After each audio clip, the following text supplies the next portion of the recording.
public meetings law training that's either conducted or approved by the Oregon Government Ethics Commission or OGEC. Members of governing bodies are required to take this training once during their term. So this presentation today will satisfy that requirement because I went through the process to get this presentation approved by OGEC.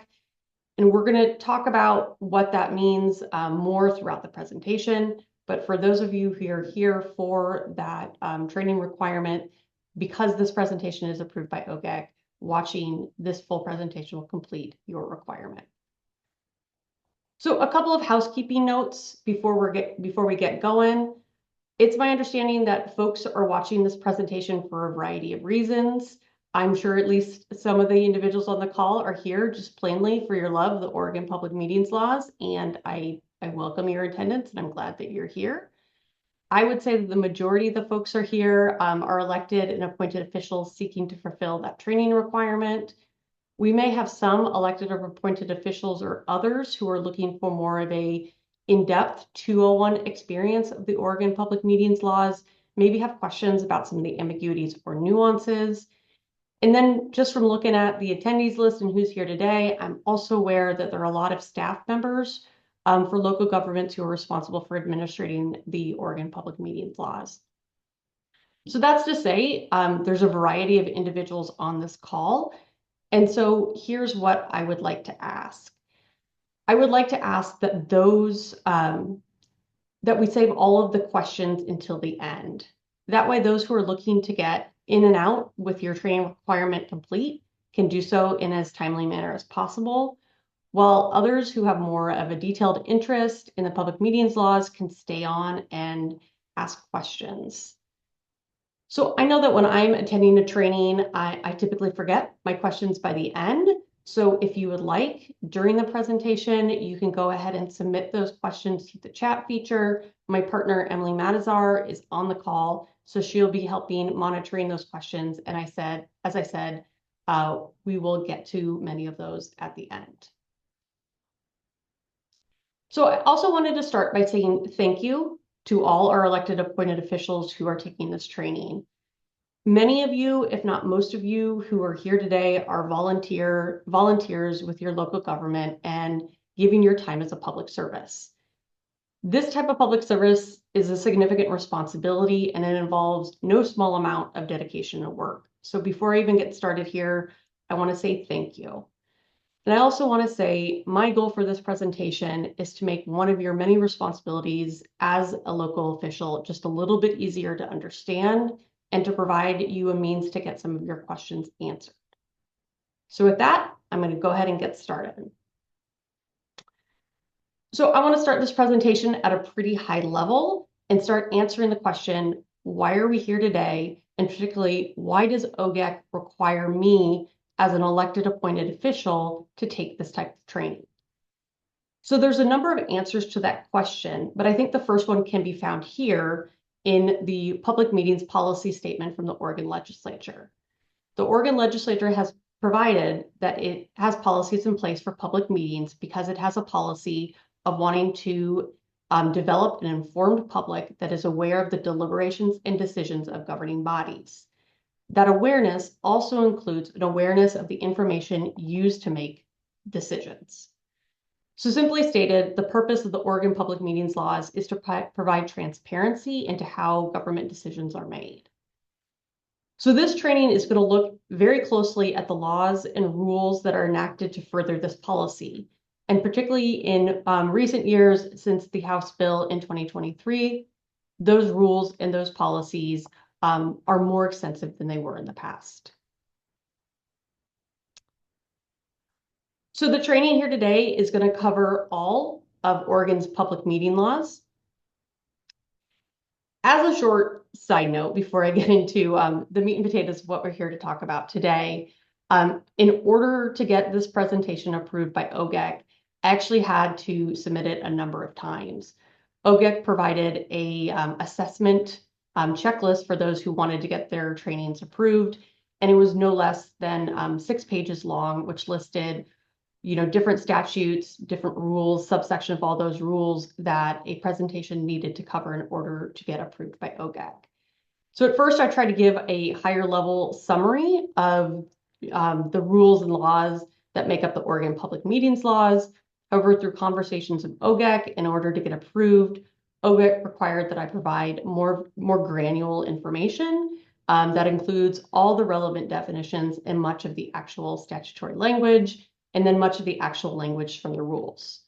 So because one of my main objectives is to make sure that folks on the call receive the training requirement from OGEC, there is a lot of detail in this presentation, and I'm going to go through everything that I think is absolutely pertinent for you to know as governing body officials, and hopefully present it in a way that is easy for you to understand and provide a means for you to ask questions.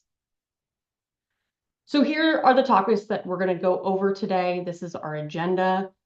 I'm going to start with the training requirement. I'm going to start with who is required to attend this training, and then some housekeeping details on how those individuals should track their attendance.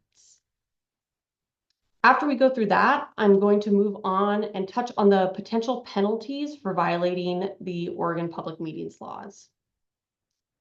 And going over these penalties early in this training is intentional. Reviewing the potential penalties, in my mind, helps answer the question of why are we here today and why does OGEC require elected and appointed officials to take this training? The basic answer is that governing body members are required to take this training because it is governing body members who are responsible for ensuring that their body follow the law. And if not, they can be found personally liable for those violations. I think that's a really, really important point, and I want to make sure that that is covered and communicated early in this presentation. So as a note, previously, prior to House Bill 2805, Oregon Public Meetings laws, except executive sessions, were resolved directly by the courts. So one of the changes that House Bill 2805 made was to put the Oregon Government Ethics Commission, or OGEC, in charge of all public meetings violations. Since that time, OGEC has implemented a number of new regulations, and many of those regulations are what we're going to be going over today. Okay, so new. This is new in 2023. The Oregon legislature passed a new law requiring that every member of a governing body, of a public body with expenditures of over $1 million, attend a training either developed or approved by OGEC. So in looking at this requirement, every member of a governing body of a public body with total expenditures of $1 million or more shall attend a training viewed or approved by OGEC. I think the logical next question is, what does that mean? Who is actually required to attend this training? So let's take a closer look at some of those definitions. So the definition of a public body is the state, regional, council, county, city, district, or any municipal corporation, or really any subgroup of the city or the county. In plain English, the public body is the entity, the city, county, or the special district. So when you hear the word public body, what I think of is the entity. It's the city, the county, the special district. The legal answer to that question is that the public body is created by or pursuant to a state constitution, a statute, an administrative rule, order, IGA, or intergovernmental agreement, bylaw, or other official act. So the public body, plain English, it's the entity.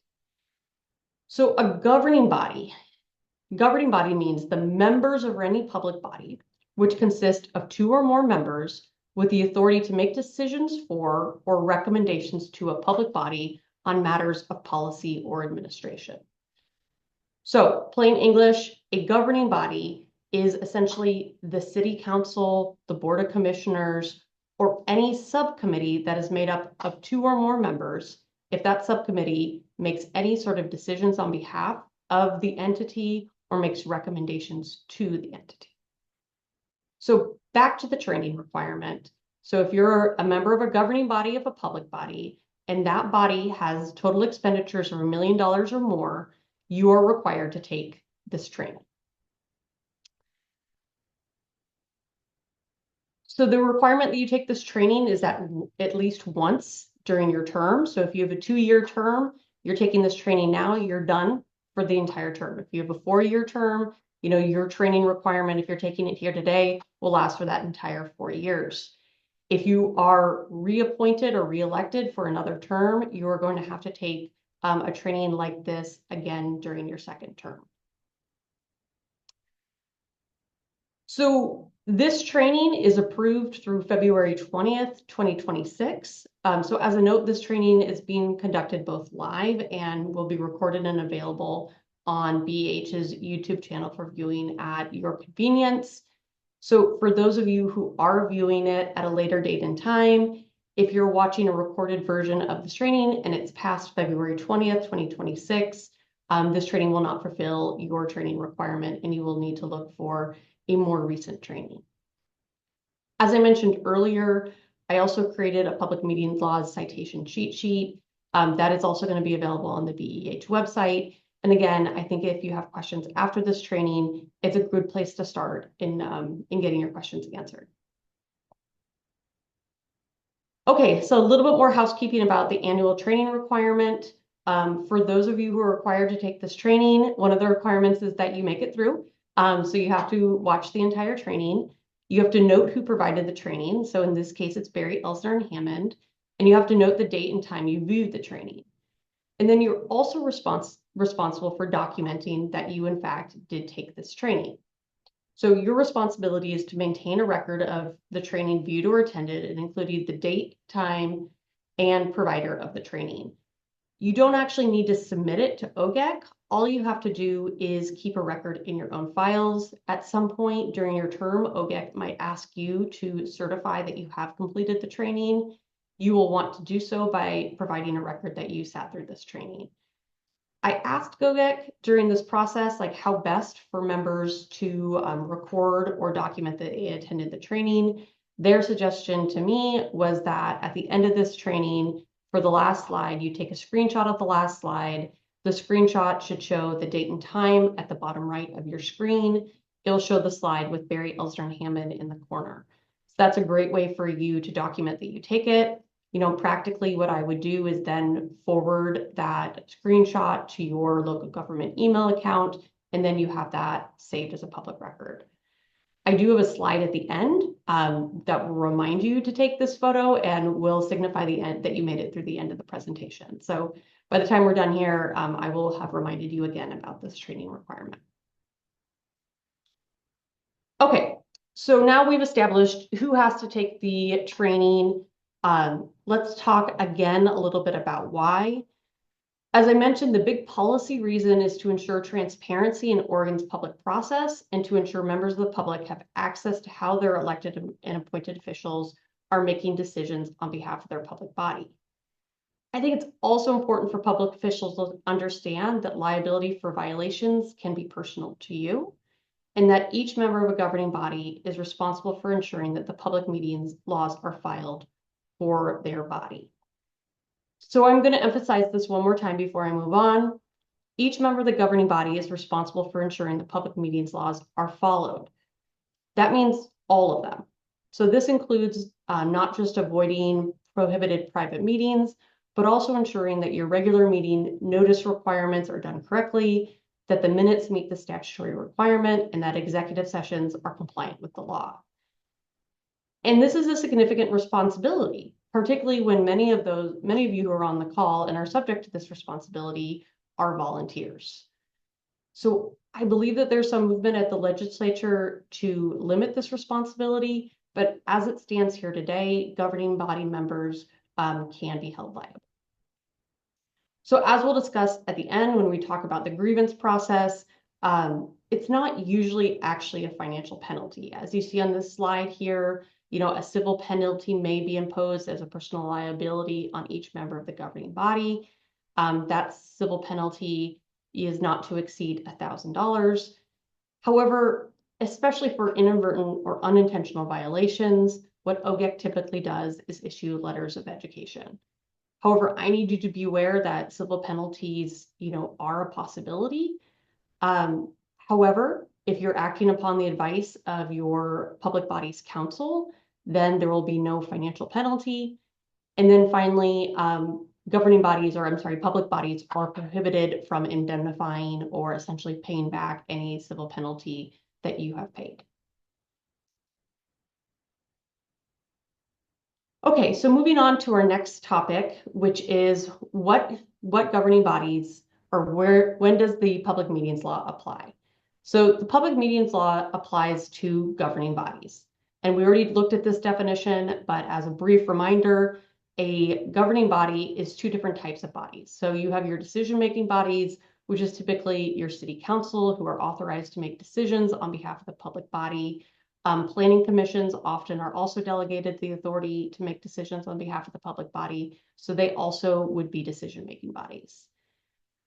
Advisory bodies are also governing bodies that are subject to the public meetings laws.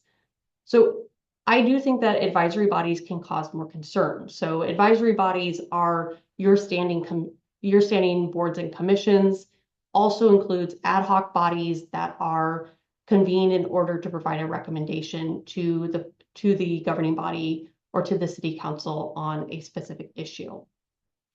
There sometimes can be ambiguity about whether an advisory or a body meets the definition of advisory body. We'll talk about this a little bit more, but if two members of the body are tasked with doing some research and then reporting back to the city council, would that be an official subcommittee, or would it meet one of the exceptions that we're going to be talking about in a moment? So governing bodies, again, they're made up of both decision-making and advisory bodies, and they are subject to the Oregon Public Meetings laws. So OGEC has also provided some exceptions, and these are types of bodies that are not necessarily that don't necessarily have to follow the Oregon Public Meetings laws. And I'm going to go over these, but I'm also going to have a large caveat, which I call a yellow flag when thinking about these types of bodies. So the types of bodies that are exceptions to governing bodies, the first one is fact-gathering bodies. So fact-gathering bodies with only the authority to gather and provide purely factual information to the public body and do not have the authority to make decisions or recommendations are not subject to the Oregon Public Meetings laws. Why I have a yellow light here is that I think there's a lot of questions about whether the body is actually just gathering facts and providing it to the public body. There are questions about how those facts will be presented. Will there be any analysis in those facts? If that is true, then I would advise that you seek your legal counsel. You ask your legal counsel if this is in fact a fact-gathering body not subject to the Oregon Public Meetings laws.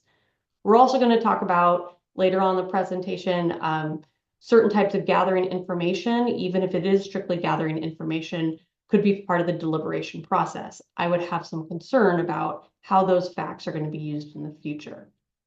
So that is an official exception, but again, I would put a significant yellow light by that. The second exception to governing bodies, not governing bodies that are not subject to the law, are bodies advising individual public officials. So bodies appointed by an individual public official with the authority to make recommendations only to that individual public official, and then that public official has the authority to act on the body's recommendation and is not required to pass the recommendation on unchanged to the public body, is not subject to the law. So if the body is formed only to provide advice to a public official, and then that public official can act on his or her own in making the decision, then that is an exception to Oregon Public Meetings laws. The law would not apply to that body. I also have a yellow light on this one. I would look carefully on, does the public official have the authority to act on their own, or do they pass the recommendation, or do they really have the authority, or they really need to pass the recommendation on to another body? And the idea here is that you can't set up a straw man committee in order to violate Oregon Public Meetings laws by saying that, the body is only advising the mayor when the mayor is really going to pass that information on to the city council for making the final decision. So the example that I use for this is that, on a lot of city councils, the mayor has the authority to appoint council liaison positions.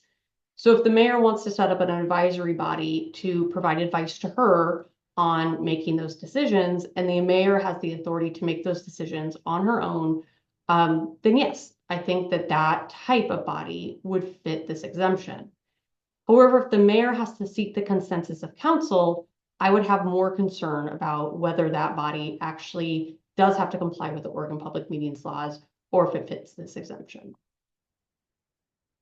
The last one is certain multi-jurisdictional bodies where Oregon members do not constitute the majority. In my 13 years practicing in this area, this hasn't come up for me yet, so I can't provide any color commentary on it, but it is one of the exemptions of types of bodies that would not be subject to the Oregon Public Meetings laws. Okay, so we're going to move on to what I would consider the most difficult area of Oregon Public Meetings laws, and it's just determining what types of meetings are subject to the law. So I'm going to start with just going over the definition of meeting, and then we're going to break it down a little bit. So a meeting is the convening of a governing body, of a public body, for which a quorum is required in order to make a decision or deliberate towards a decision on any matter. That is a phrase that you're going to hear me say over and over again for about the next 20 minutes. So a quorum is required to make a decision or deliberate towards a decision on any matter. That meets the definition of a meeting under Oregon government or Oregon law. So let's take one of the simplest pieces of this definition first, and that is, what does it mean? What does a quorum mean? So a quorum is the minimum number of members of a governing body required to legally transact business. So usually that means the majority of your body, but I would check the rules and regulations that govern that body because sometimes they define quorum a little bit differently. And one important point when you're determining the quorum is how the governing body handles vacancies.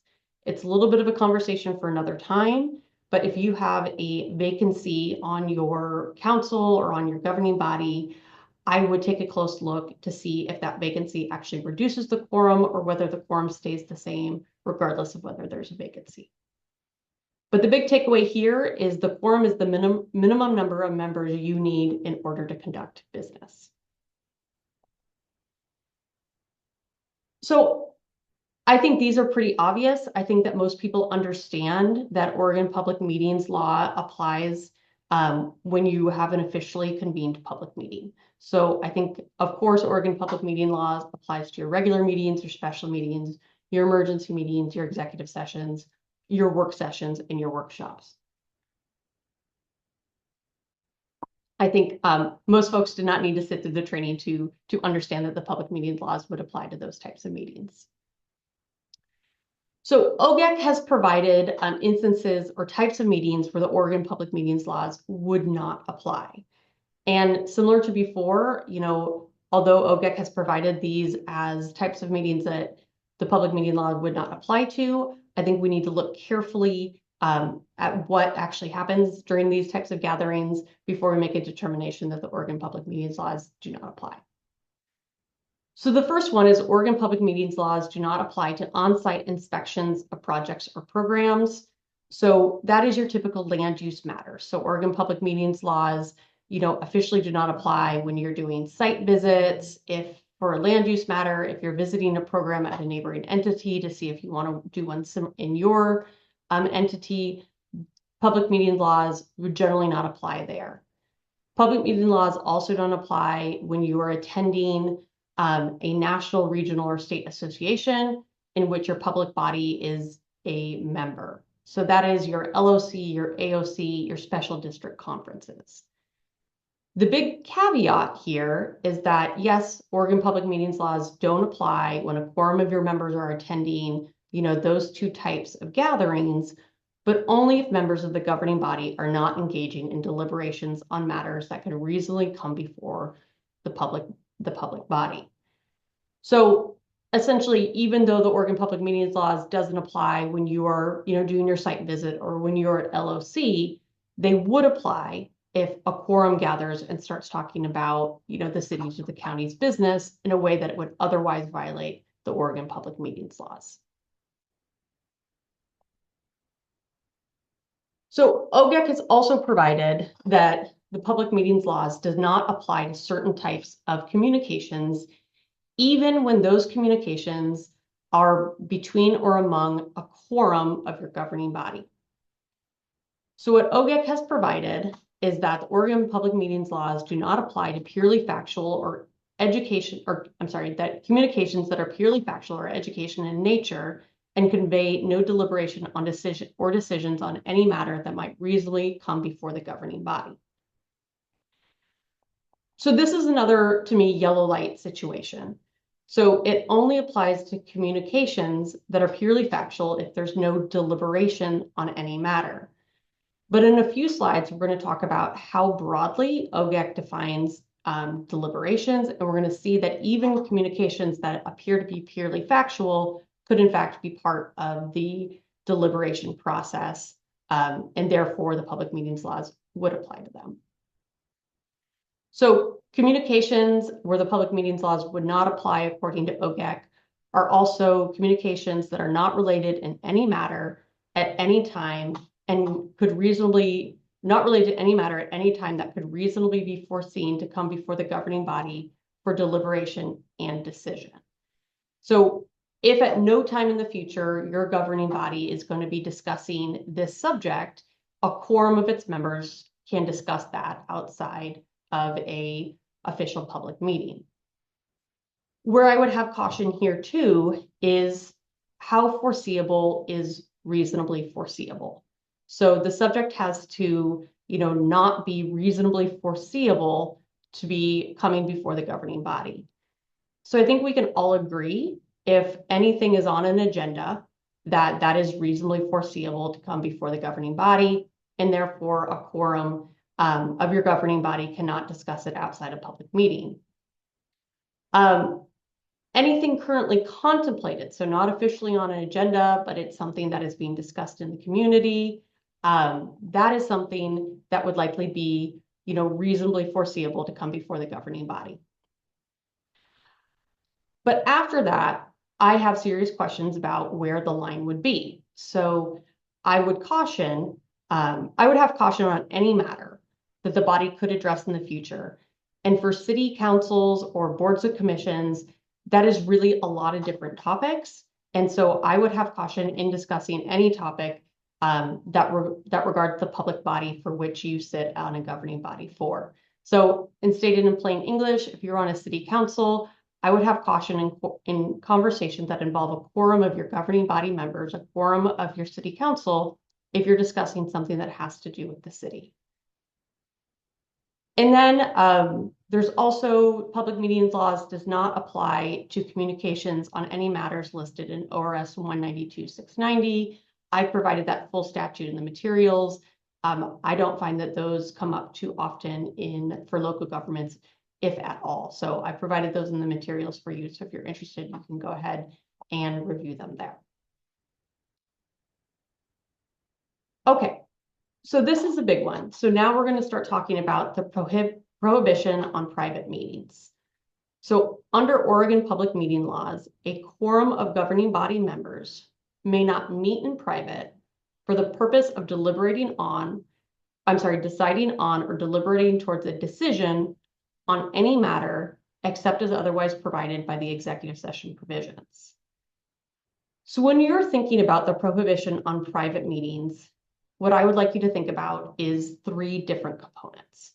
So in order to violate this provision, your communication or your meeting has to involve a quorum. So it has to involve enough individuals from your governing body to make a decision. So it has to involve a quorum. The quorum has to be deciding on or deliberating towards a decision. So each one of our slides that are going to come up are going to speak to one of these 3 components. So involve a quorum, deciding or deliberating on a decision. So we already covered the definition of a meeting, but as a reminder, it involves a convening of a quorum to make a decision or deliberate towards a decision. So OGEC has also provided a definition of what it means for a quorum to convene. And they have provided 4 different ways that a public meeting can occur.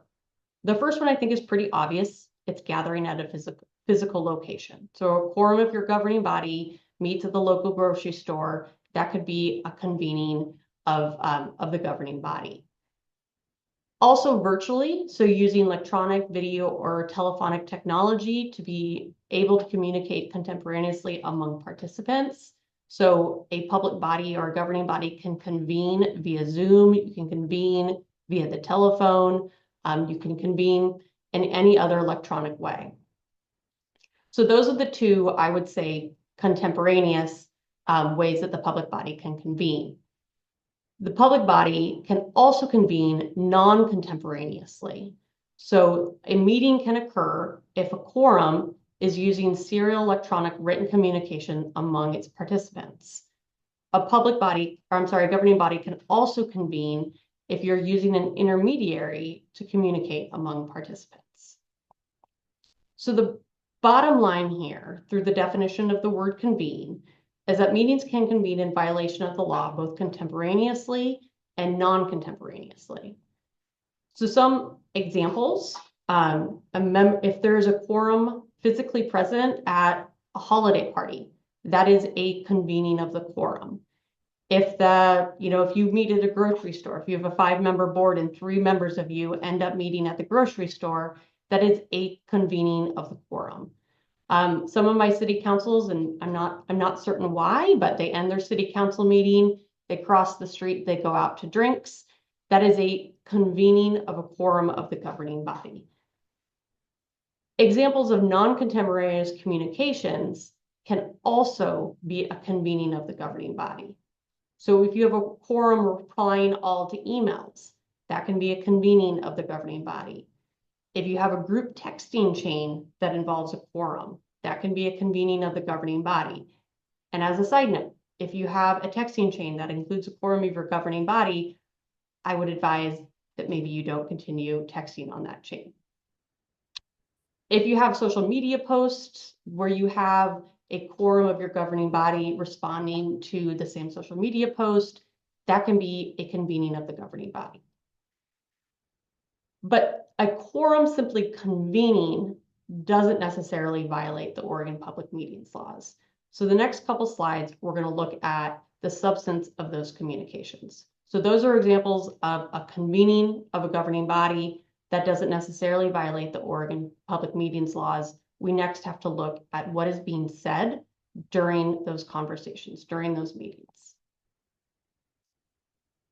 So again, we talked about if a meeting is in violation of the Oregon Public Meetings laws, it occurs outside a public meeting, it requires that you have to have a quorum convening, you have to be deciding or deliberating on a decision.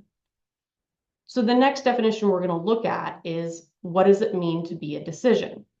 A decision is any determination, action, vote, or final disposition upon a motion, proposal, resolution, order, or ordinance, or measure on which a vote of the governing body is required. So again, in plain English, it is anything that your governing body is required to vote on.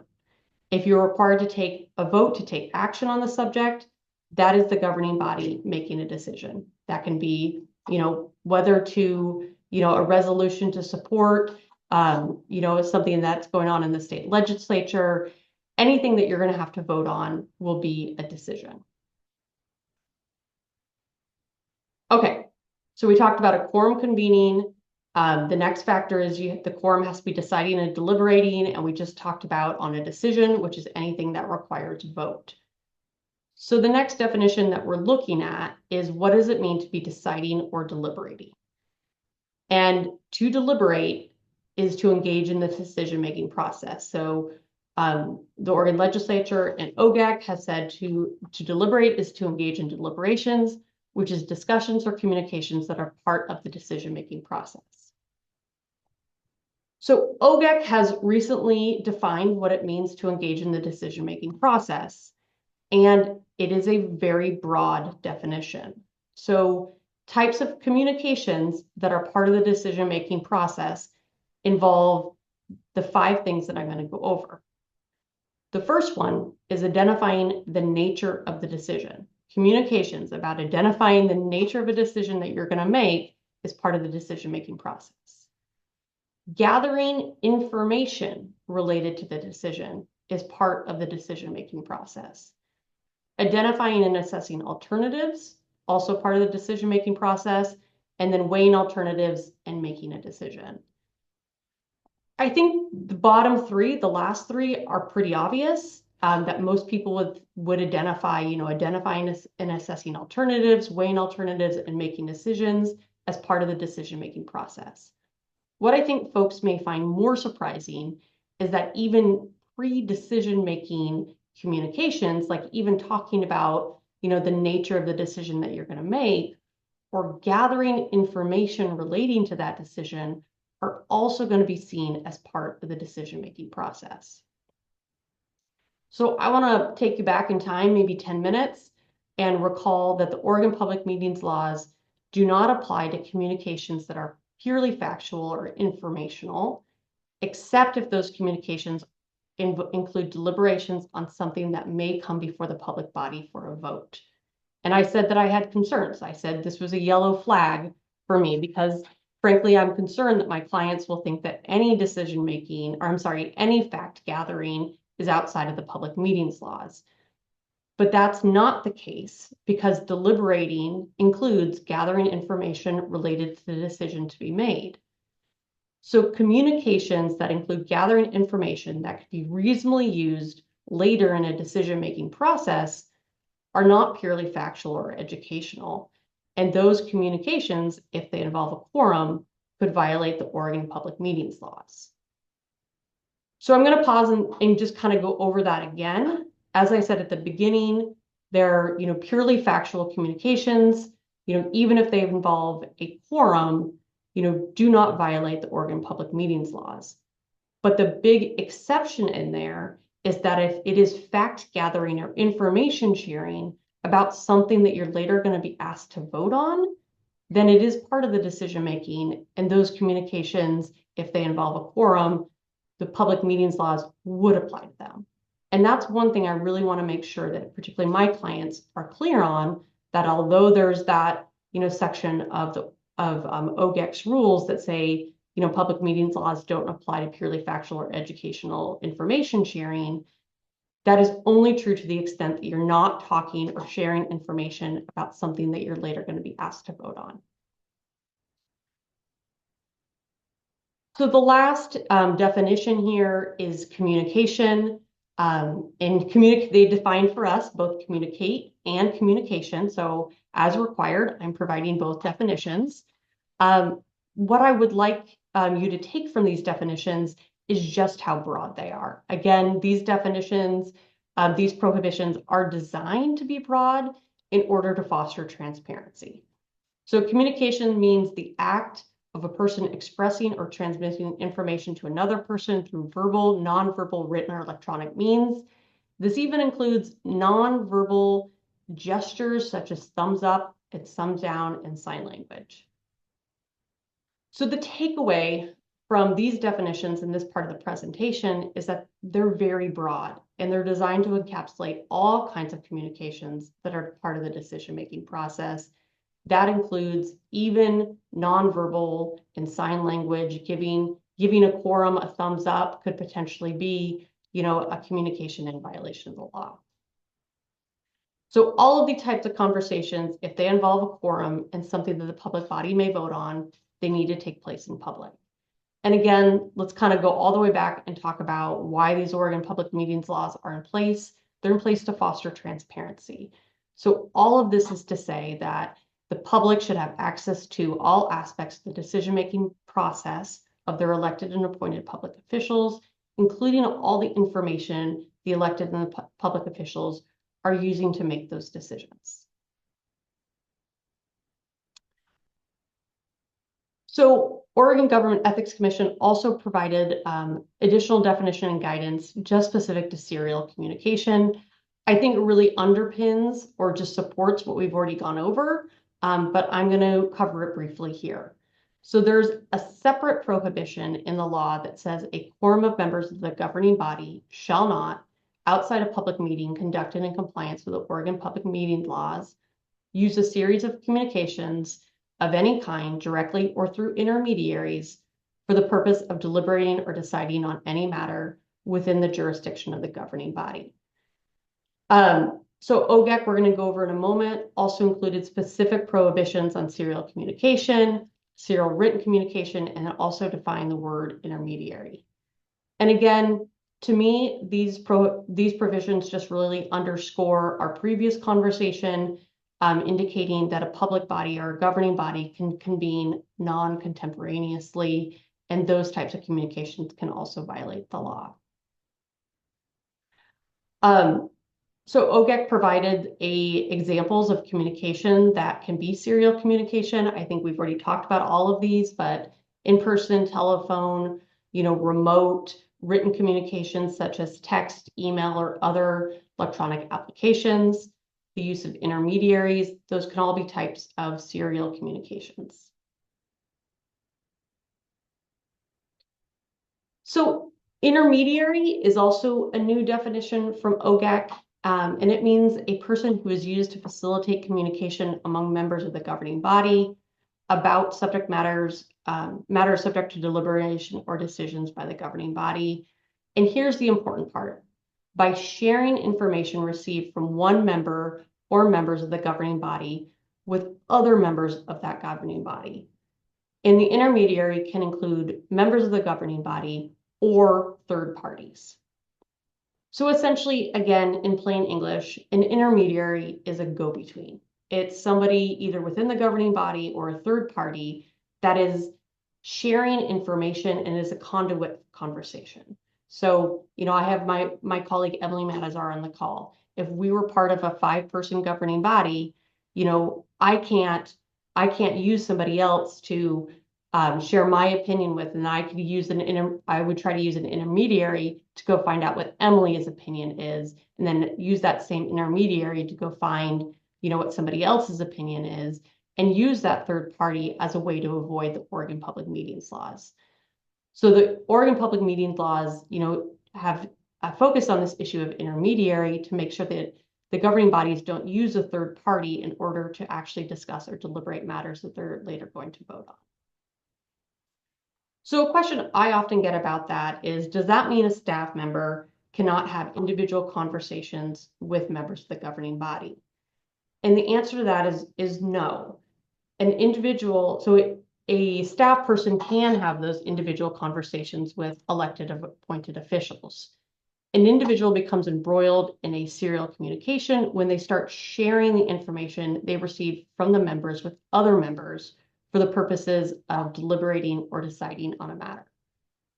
As I said previously, you can't use intermediaries to evade the public meetings laws. All of those conversations, need to be done in public. So serial written communication, I'm going to touch on this. It's a series of successive or sequential communications that are among governing body members that use written electronic communication such as email, text, or social media. So one of the questions that I also get a lot is, what happens if you're unintentionally caught up in a serial communication? So I talked earlier about, the 5-person body that both, me and Emily would be part of. So let's say that you have a 5-person governing body.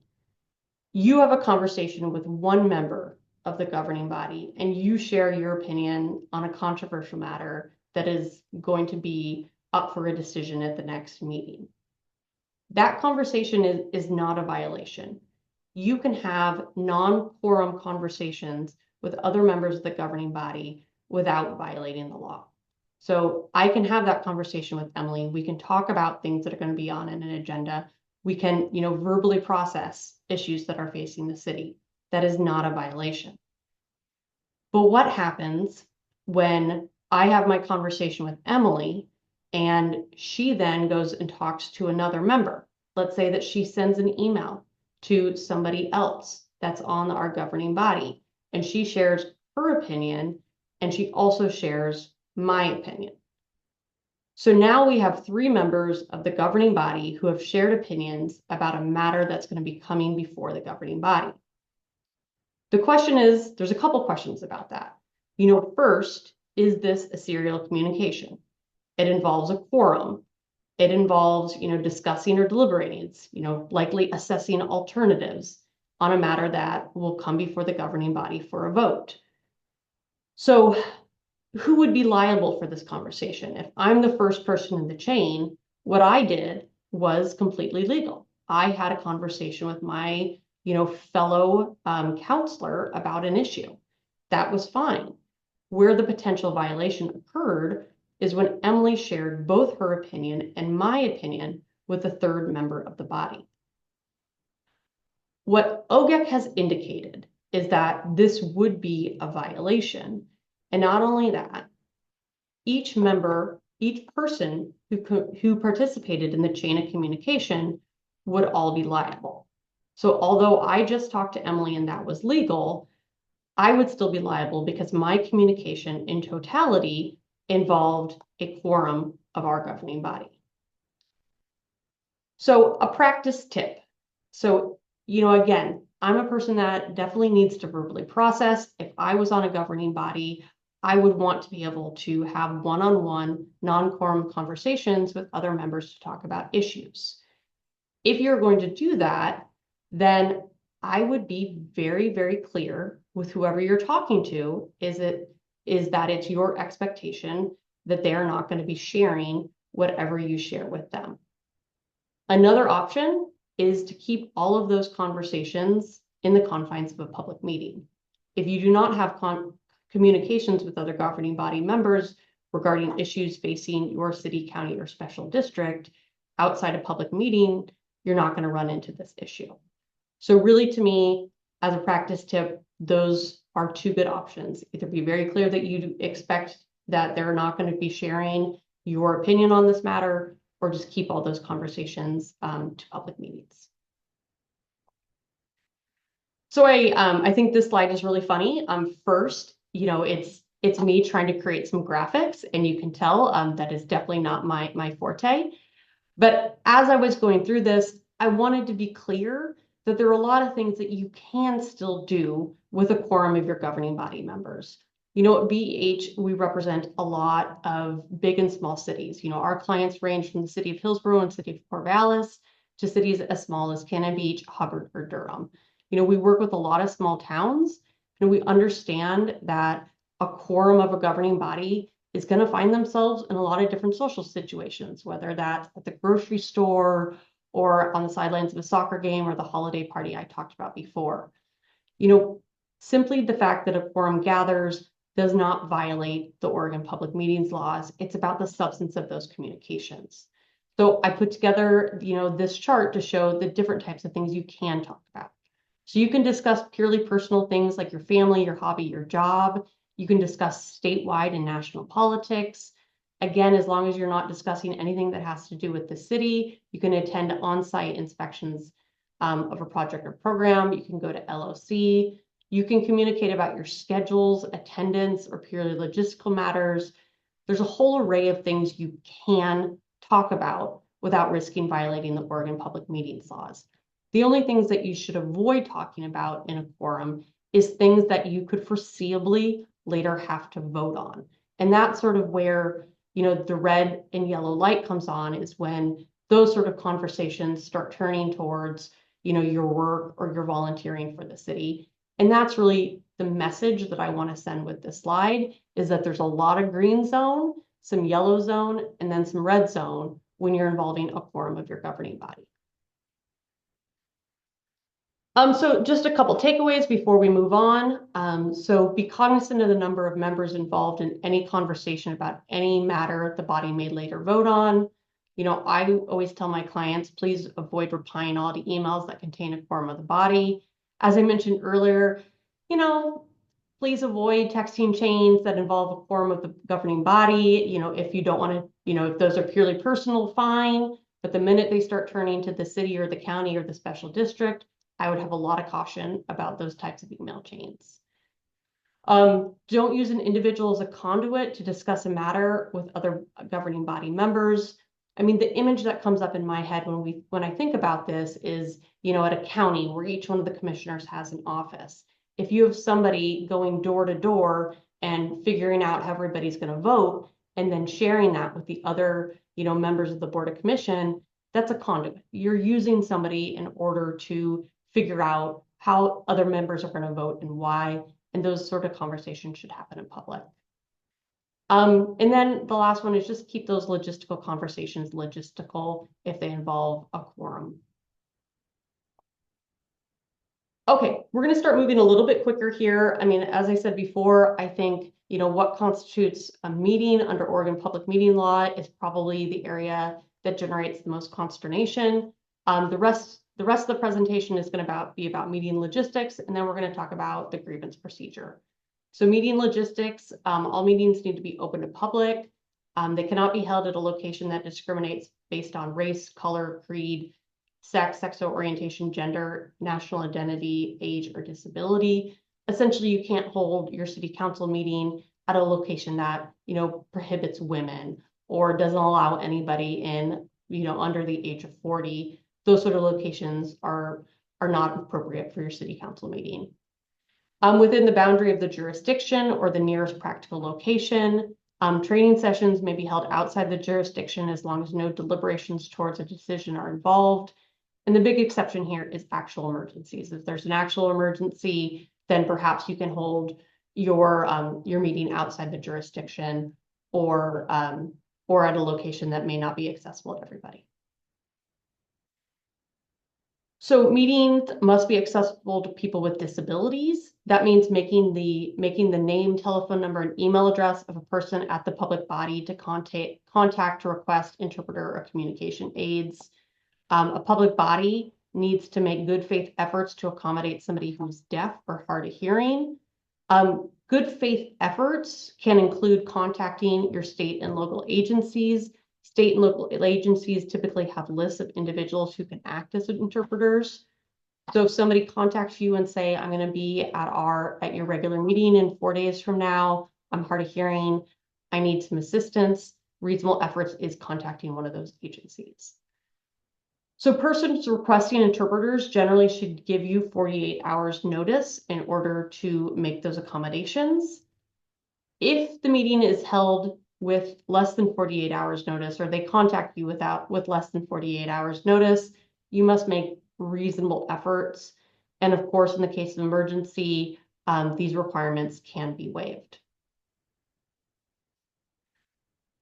So meetings held through telephonic or electronic means still must meet the public meetings requirements. So just because you're holding your meeting via Zoom or on the telephone doesn't mean that you don't have to properly notice it or take all the correct minutes. All of the public meetings laws apply no matter if it's in person or remote. Non-executive session, telephone, or electronic meetings, you have to have a physical location or electronic method for somebody to be able to listen in. And it has to be in real time. You can't fulfill this requirement simply by posting a recording of the meeting immediately after it happens. Somebody must be able to either log in or be able to understand what's going on in that meeting as it is occurring. So public access, this is new since COVID. To the extent reasonably possible, the public must have access to and attend meetings telephonically, video, or other electronic means. And for public bodies, if you are allowing for in-person testimony, you also have to allow members of the public to submit oral testimony by telephone, video, or other electronic means. So simply stated, to the extent reasonably possible, if you're allowing in-person public comment, you also need to allow people to be able to call in or to Zoom in to provide public comment. And the same is true of written testimony. If you're allowing folks to come in and submit written testimony to be considered at that meeting, you also have to allow folks to submit written testimony electronically so the governing body is able to consider the testimony in a timely manner. Many agencies have time limits, like we need to receive everything by 4 p.m. of the day of the meeting in order to meet this requirement, and that is completely fine.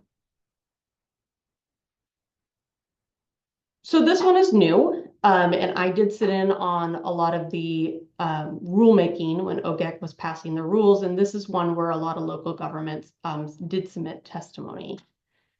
And so what this new provision provides is that for executive sessions where media are statutorily authorized to be present, if any member, including any member of the governing body, is attending the executive session by telephone, video, or other electronic means, the governing body shall provide members of the media the same attendance option.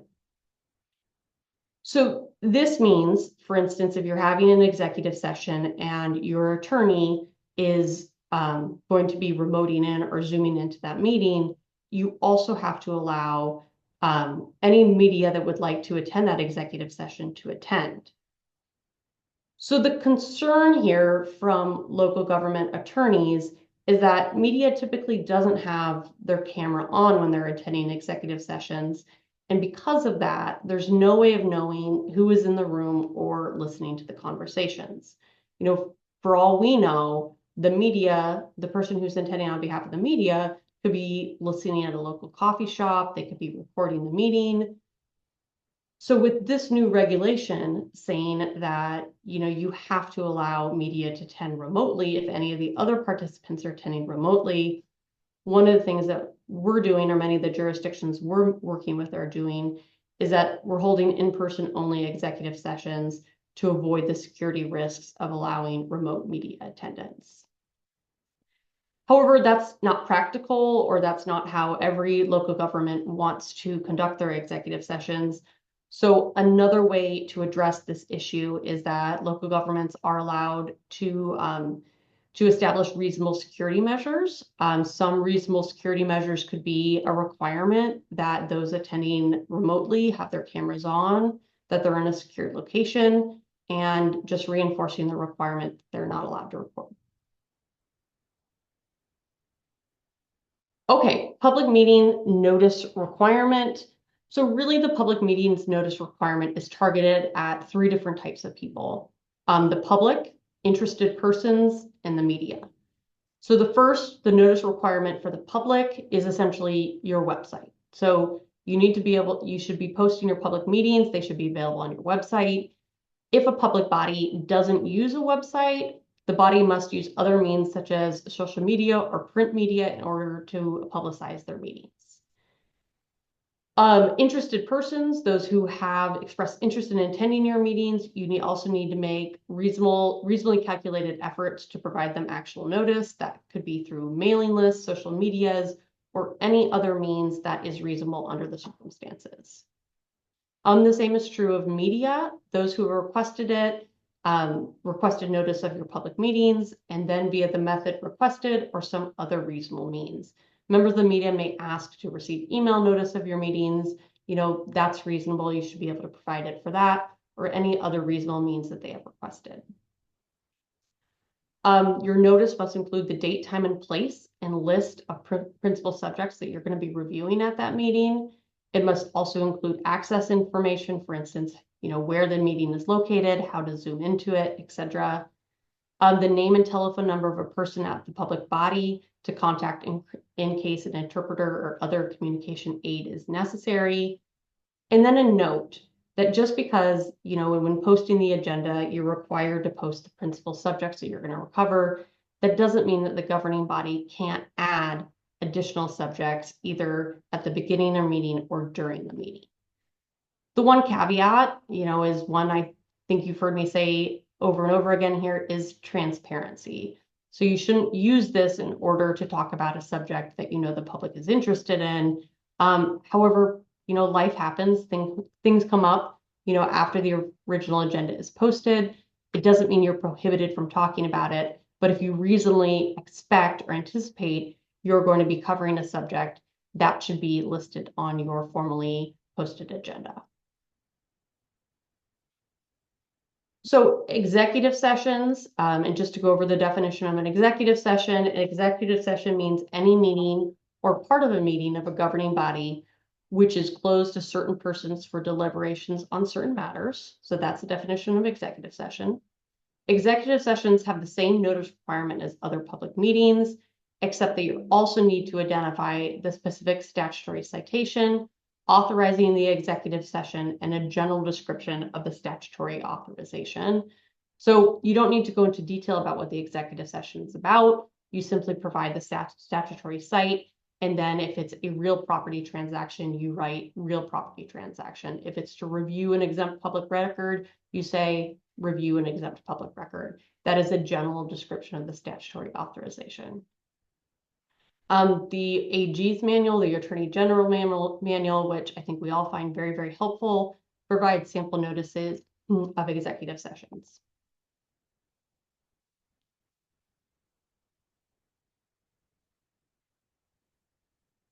So this is also a new part of the Oregon government ethics rules. So regular meetings now must be posted 48 hours before they happen. I think most entities shouldn't be impacted by this because I think typically meetings are noticed, far before 48 hours, but the new rule is for regular meetings, they must be noticed 48 hours prior to the meeting time. Special meetings, they require 24 hours of notice. Emergency meetings, as much notice as reasonable. And for emergency meetings, the emergency must be actual and the minutes must describe the emergency. The body must attempt to notify interested persons in the media and if reasonable to give public notice. When I recall this happening is during the beginning of COVID, where things were moving very quickly, especially for governing bodies. And some governing bodies needed to hold emergency meetings and they didn't have the time to wait. So in that case, you can call a meeting with less than 24 hours notice, but the emergency does have to be actual. You have to be descriptive in the minutes. You have to talk about why you weren't able to give the full 24-hour notice, and you must make all reasonable efforts to notify interested persons in the media.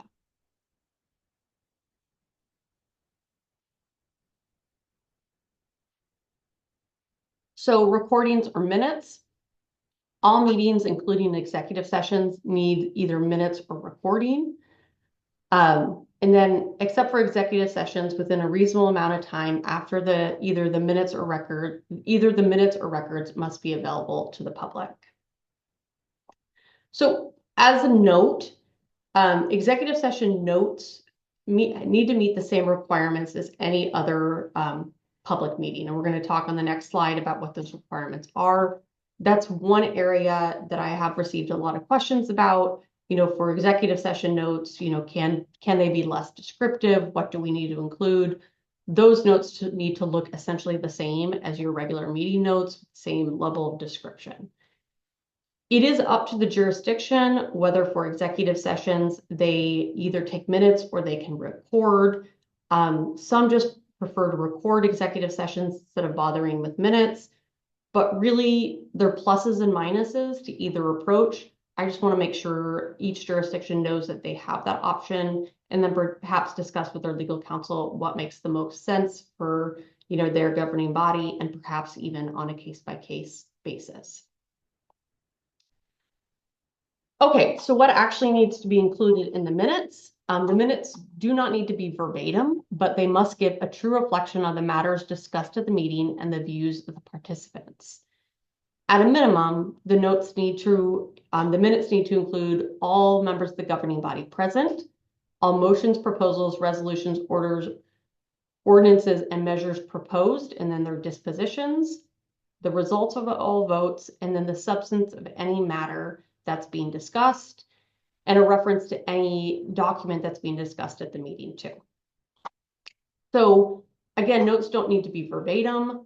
What you're really looking to do is capture the substance of any matter, the discussion on any matter, and the detail of what actually meets the statutory requirement is sometimes up to the person who is taking the notes, or I'm sorry, taking the minutes, but really kind of our bottom line here is that you have to truly reflect the matters being discussed and their outcomes. Okay, so public vote. All official actions of governing bodies shall be taken by public vote. So there are no secret ballots in Oregon. So the results of all votes shall be recorded, including the vote of each individual governing member by name. If written ballots are used, the written ballot needs to identify the individual governing body member by name and each governing body's members' vote shall be announced during the meeting on which the vote occurred. So I know a lot of cities do ballots for, appointing members to different bodies. So let's say that you're appointing members to the parks body. You want to use written ballots. You distribute them to the city, the city council. They get returned to the recorder, and the recorder announces who has been appointed. That is fine, except the recorder also needs to announce how each person voted. And again, the drumbeat of transparency. Members of the public should have access to how each person voted on each matter in front of them. So you need to list, who voted for which member of the Parks Board, and then ultimately the outcome of that vote. So written ballots are fine, but you need to announce the full result of those written ballots.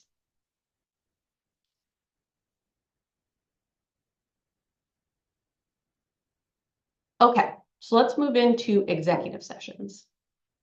So public bodies may meet in executive sessions only in really specific situations. And you don't have to hold an executive session if you would prefer to hold an open session. So executive sessions are available, but they're not required. No executive session may be held for the purposes of taking any final action or making a final decision.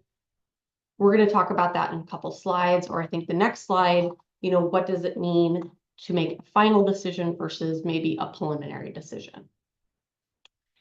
And executive sessions can't be used to discuss general evaluations of any agency goals, objectives, or operations, or directing personnel concerning agency goals, objectives, operations, or programs. Essentially, executive sessions are narrowly interpreted for the subject matter covered in the statutory authorization, which we're going to talk about in a moment. And executive sessions should not be used for policy discussions that are easier to have in executive session. If you're discussing a policy matter facing the city, those discussions should be had in open session, and your body shouldn't be using executive sessions to sort of not have those discussions in public. Okay, so although public or governing bodies cannot make final decisions in executive sessions, they can certainly reach what's called an informal consensus. So if you're discussing a matter in executive session, you can take a poll and find out, where everybody is on that matter.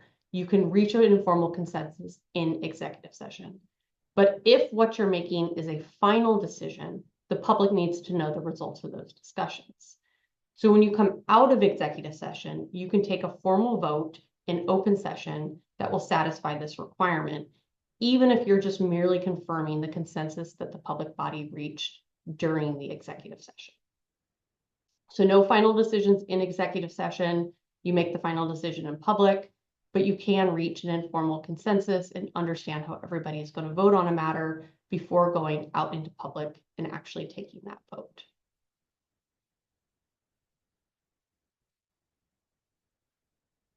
So before we move on, I do want to talk about this issue of final decision, because frankly, it is something that I have thought about a lot.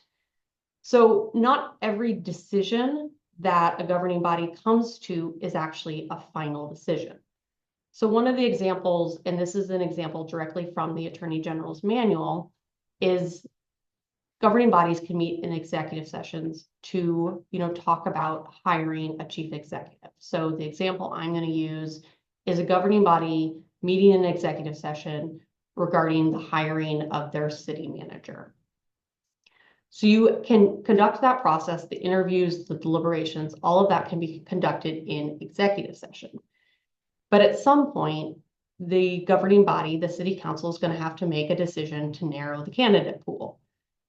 So what the Attorney General manual provides is that the decision to narrow the candidate pool for the city manager position from 10 to 5 is not a final decision, because that's not a decision about who's going to be the city manager. You're just simply narrowing the pool from 10 people to 5 people. That's certainly a decision, but it's not a final decision. So in taking a step back and thinking about, why do we have this executive session? Why are you allowed to go into executive session to conduct interviews? Well, the reason is that typically people that are interviewing for a city manager position may be employed elsewhere. And if the entire recruitment process takes place in public, that could have negative impacts on their current employment. So in recognition of that, local governments are allowed to meet in executive session or in private to have those interviews and discussions and deliberations about those candidates. But if the local government then had to go out in public and announce, who was in the pool and who was out of the pool midway through the process, the entire purpose of the executive session would be moot. So that is not a final decision that needs to be made in public. And in fact, a decision to negotiate with a first choice candidate, when you still have to work out salary and other conditions of employment, the Attorney General manual also says that is not a final decision. That is an intermediary decision. The final decision comes when the city council is making the decision to formally offer the position to one of the candidates. So that is the final decision that has to be made in public, whereas the other informal decisions are not final decisions that have to be made in public. So I have this slide more as a process slide because I do think sometimes members of governing bodies are confused about who is allowed to share what after executive session. So after the executive session, if the body meets in executive session, members should attempt to provide direction to staff.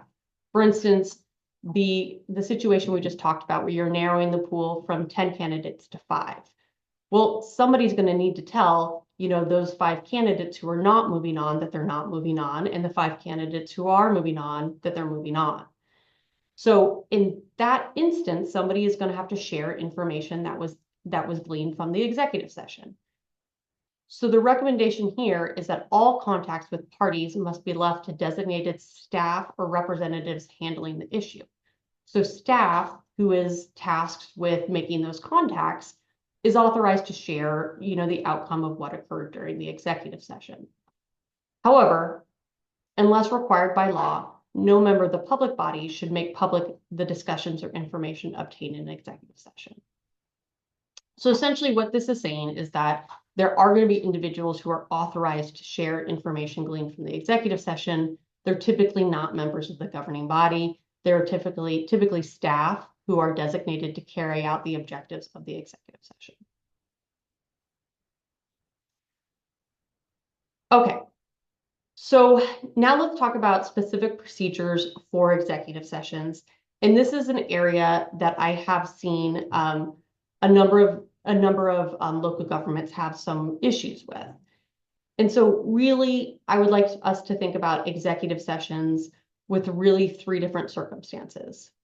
First, the executive session that occurs during or at the end of another meeting, an executive session that occurs before a regular meeting, and then a standalone executive session. And we're going to talk about each one of those. So if your executive session is at the end of another meeting or during another meeting, the procedures you would use to go into that executive session is that the person presiding at the meeting must announce the statutory authorization for the executive session before going into closed session. So if you're in a regular meeting, you're going to adjourn into an executive session before you close the public portion. That's when you would need to announce the executive session. I have seen some local governments wait till they're actually in an executive session to read their script. So you need to provide that before. And then you should think about whether or not in that situation, are you going to be coming back out into public session? If you are going to be coming back out to public session, you should let the public know that is your plan. So you should be able to communicate that, we're going to be going into executive session. We estimate this is going to last an hour. Then we're going to be coming back out to public session.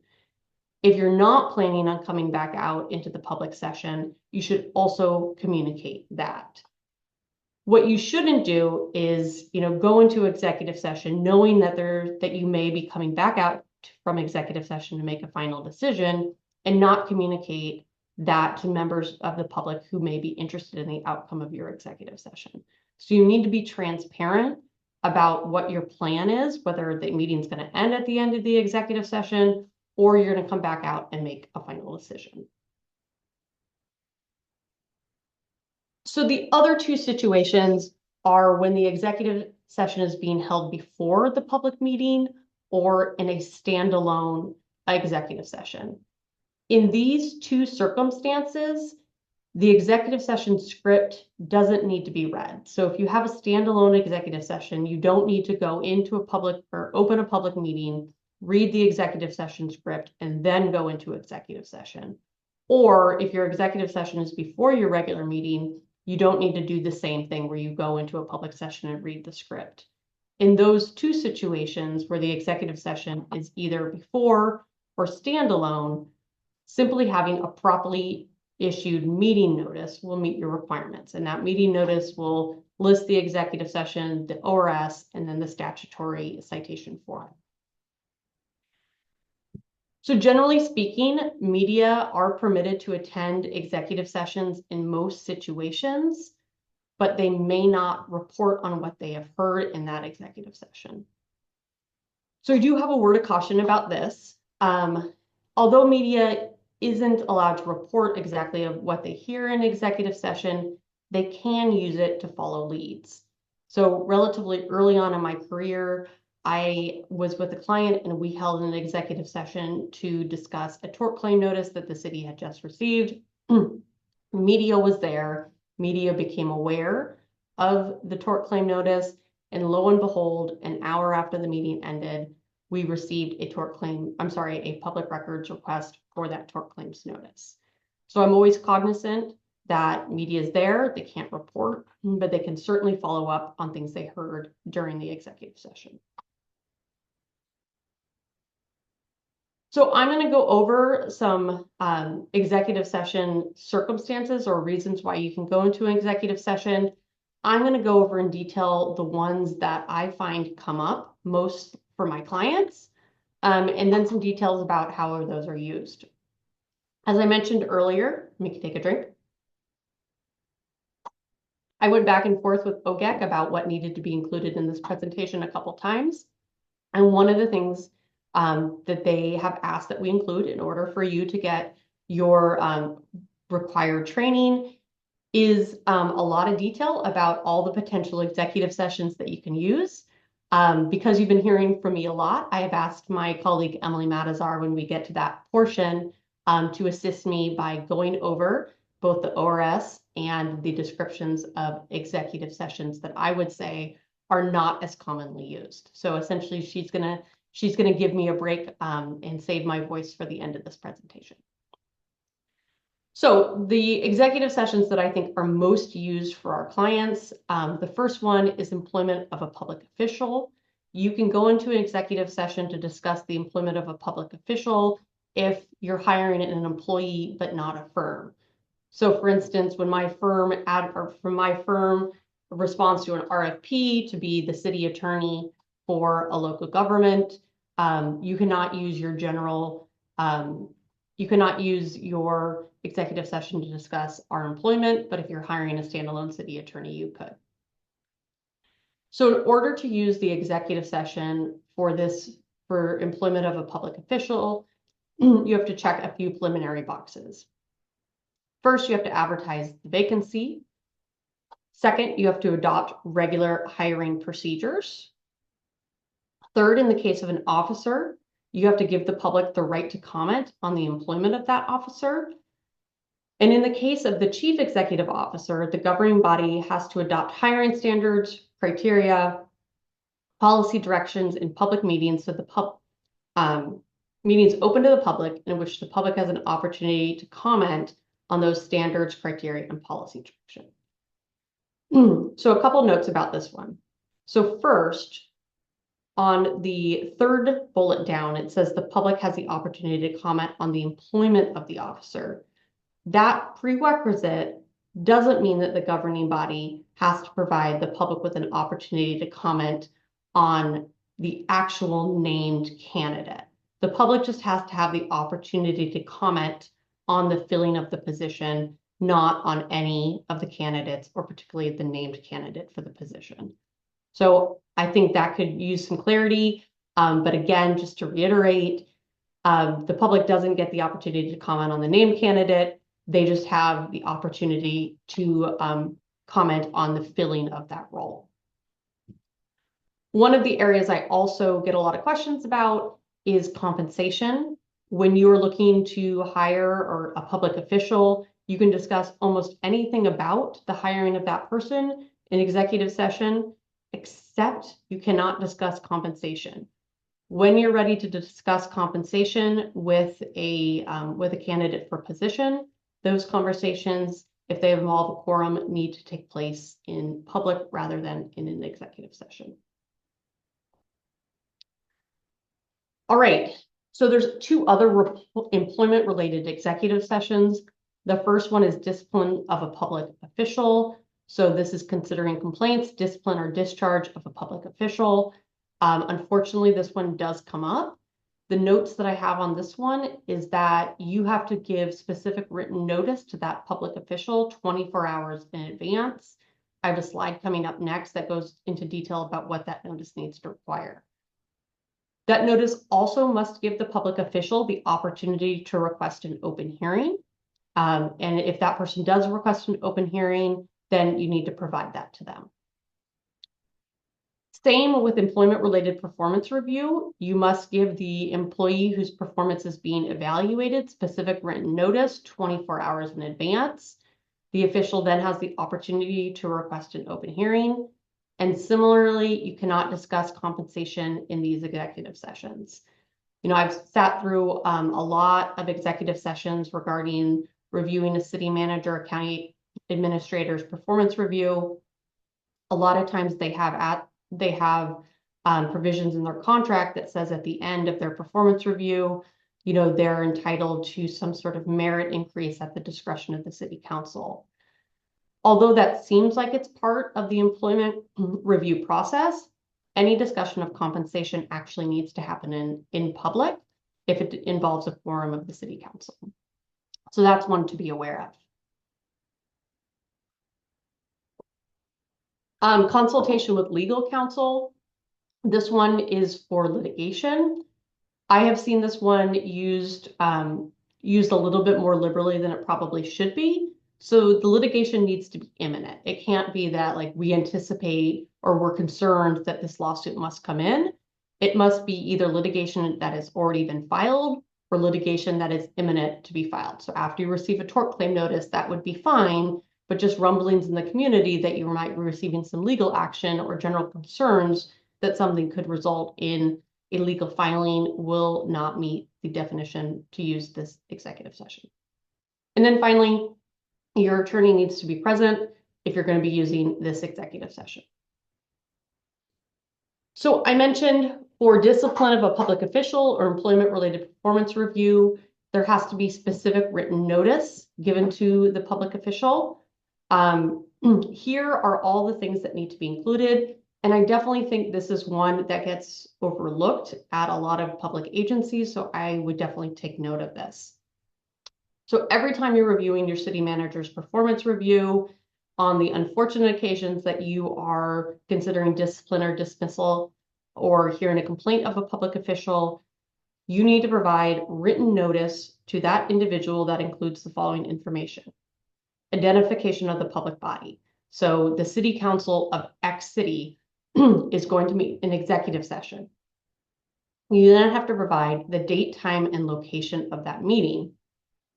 You then have to provide the purpose of the executive session. So either for discipline or hearing complaints or dismissal of a public official or to review the performance. And then you have to specifically state, and this is about you. So if I was receiving the notice, it would say, you know, the city council of X is meeting at this time, at this date, in this location to considering discipline or discharge of a public official. You are that public official. And then you have to provide information on how the public official may request an open hearing. So typically when I'm assisting my clients with this, I will say, you need to respond to this email if you would like to request an open hearing. So again, this has actually been in the OAR's for quite some time now. This is not one of the new requirements, but I do find that this is one that is overlooked quite frequently by local governments. All right, the last of what I call the special circumstances. The circumstances are the executive sessions that are most used by our clients is to consider exempt public records. So you would look at the list of exempt public records under Oregon public records laws.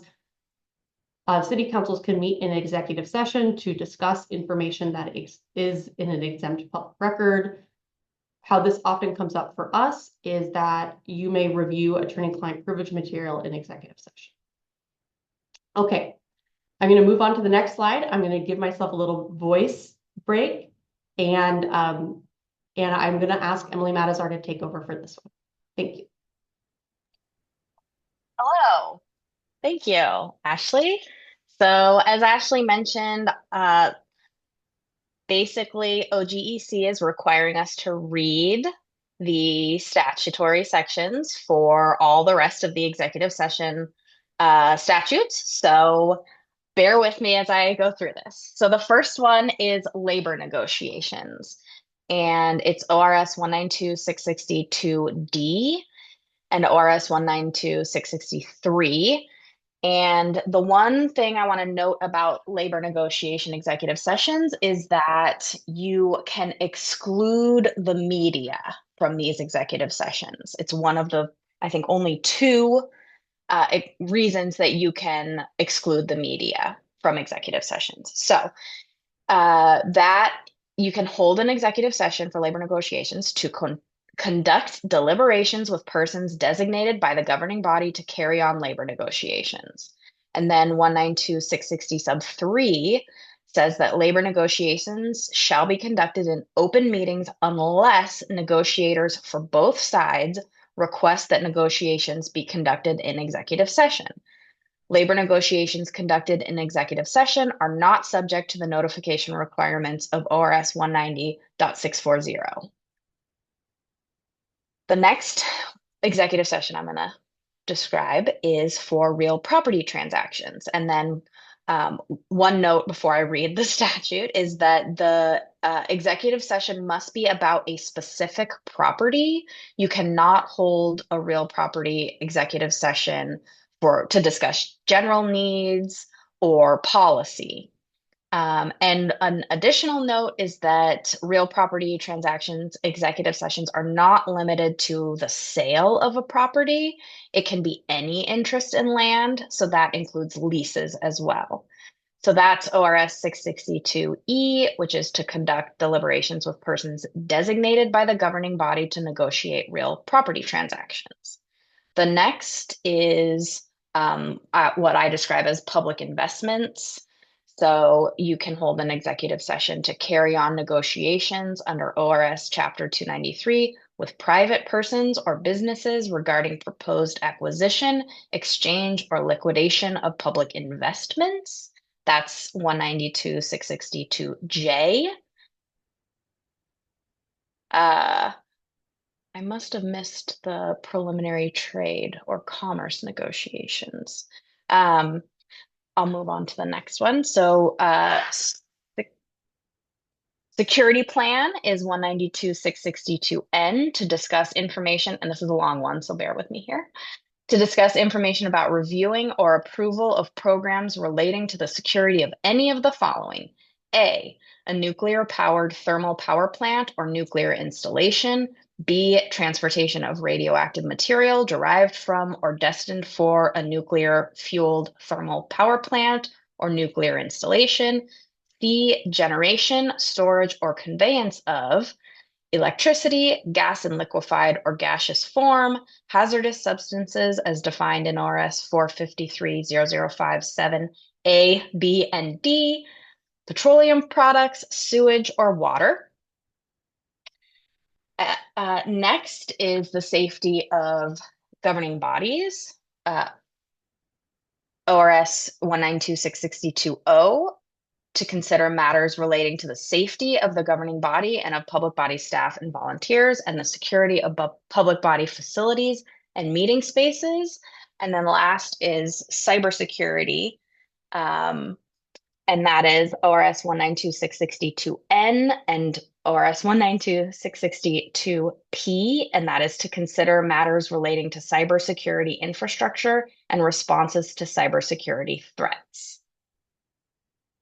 And I think I'm going to throw it back to Ashley now. Thanks for your patience.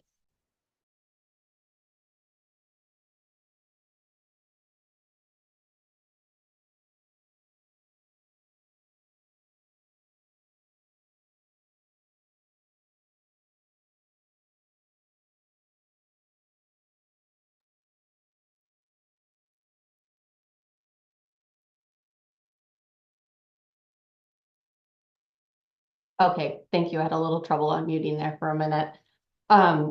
Great thanks to Emily for doing that for me. I particularly needed to get a cough drop, so I really appreciate that. So we're going to move on to control of public meetings.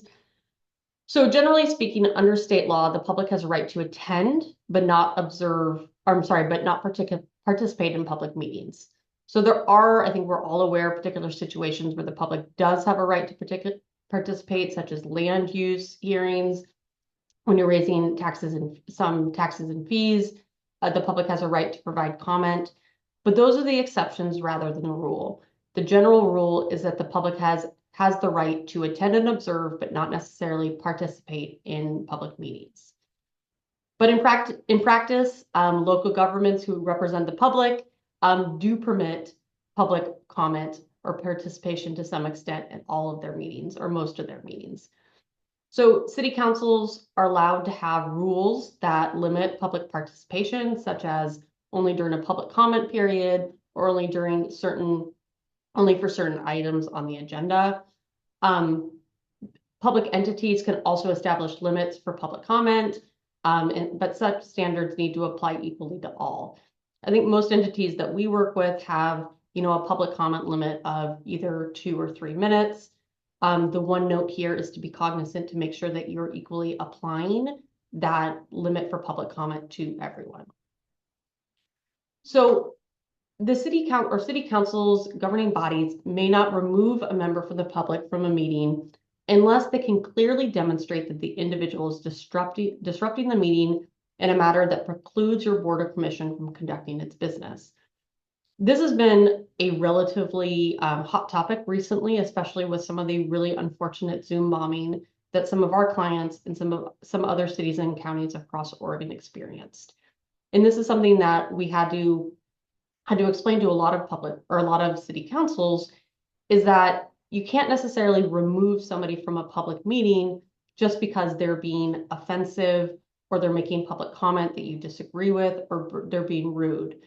Really, the standard for removing somebody from a public meeting is that that person has to be actually disturbing the meeting. So again, simply providing public comment that is unsavory or offensive isn't usually going to rise to this level. They have to be doing something like speaking beyond their allotted time, shouting from the audience in a way that is not allowing the rest of the public meeting to be going on. They have to be causing an actual disturbance. And from there, our advice is also to at least provide them one notice that if the behavior continues, they will be removed before actually removing somebody from a public meeting.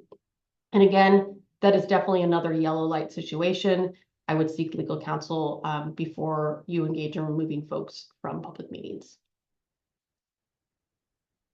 Okay, we are moving on to the final topic, which is the grievance process. So how are violations or alleged violations of the Oregon Public Meetings laws processed?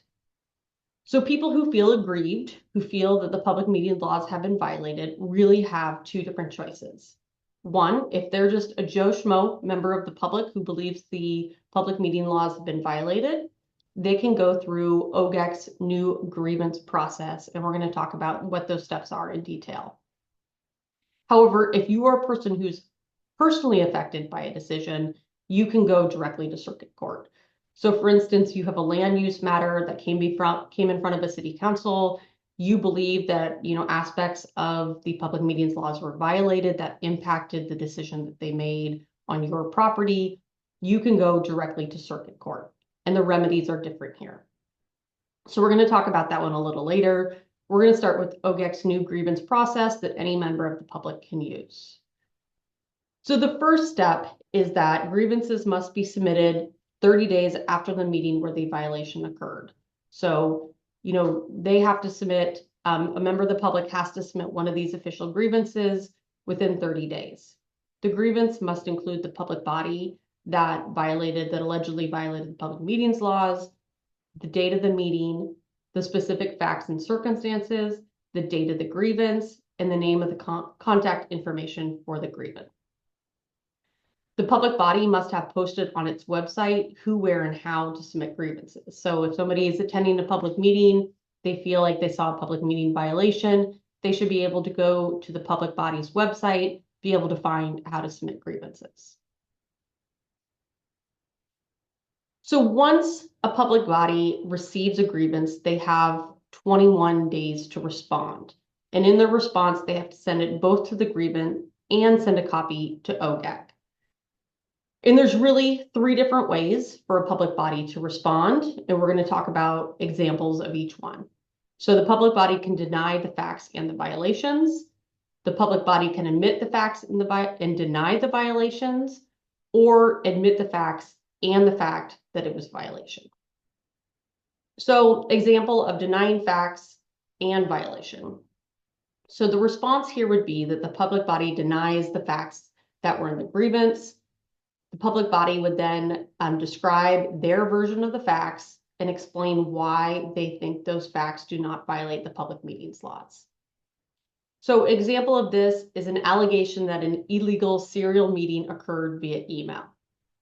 The public body looks into this. They find that there was no email sent that involved a quorum of the governing body. So the response is that there was no email, and so you deny the facts and the violation. That's the best case scenario for a public body. That's a great situation. So another occurrence is that you admit the facts and deny the violation. So you admit the facts described in the grievance, but then you deny that the facts are actually a violation. And in that response, you would also explain why the facts are not a violation. So in our email example, the allegation is that an illegal serial meeting occurred via email. The response is that there was an email, and that email did involve a quorum of the city council, but the email was about what time the meeting started. And because it was about what time the meeting started, they weren't discussing or deliberating on anything that the council would be voting on. So it was not an illegal or prohibited serial meeting because there was no discussion or deliberation. So that also, great response. Yes, the email occurred. No public meetings violation here. The last one is a less fortunate situation for a city council, and that is you admit the facts and that there was a violation. And then second, or the last thing that you have to do is also talk about how your public body plans on curing this violation. So you first would admit the facts described in the grievance.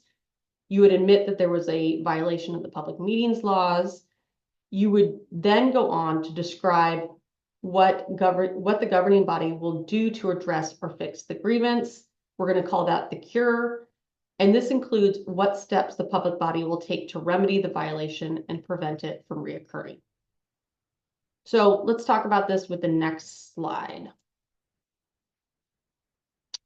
So your allegation is that an illegal serial meeting occurred via email. The response is that the email involved a quorum and that the email, in that email, they were discussing a matter on which they're going to vote.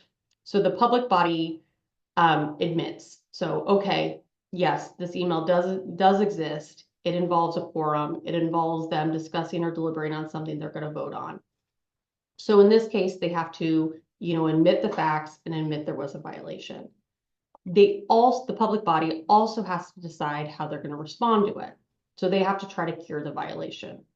So one of the ways they can cure the violation is rescinding the decision taken by the governing body in violation of the public meetings laws. They can say, we're going to rescind the decision. We're going to pretend like it didn't occur. We're either going to redo it or we're going to, not take action on that item.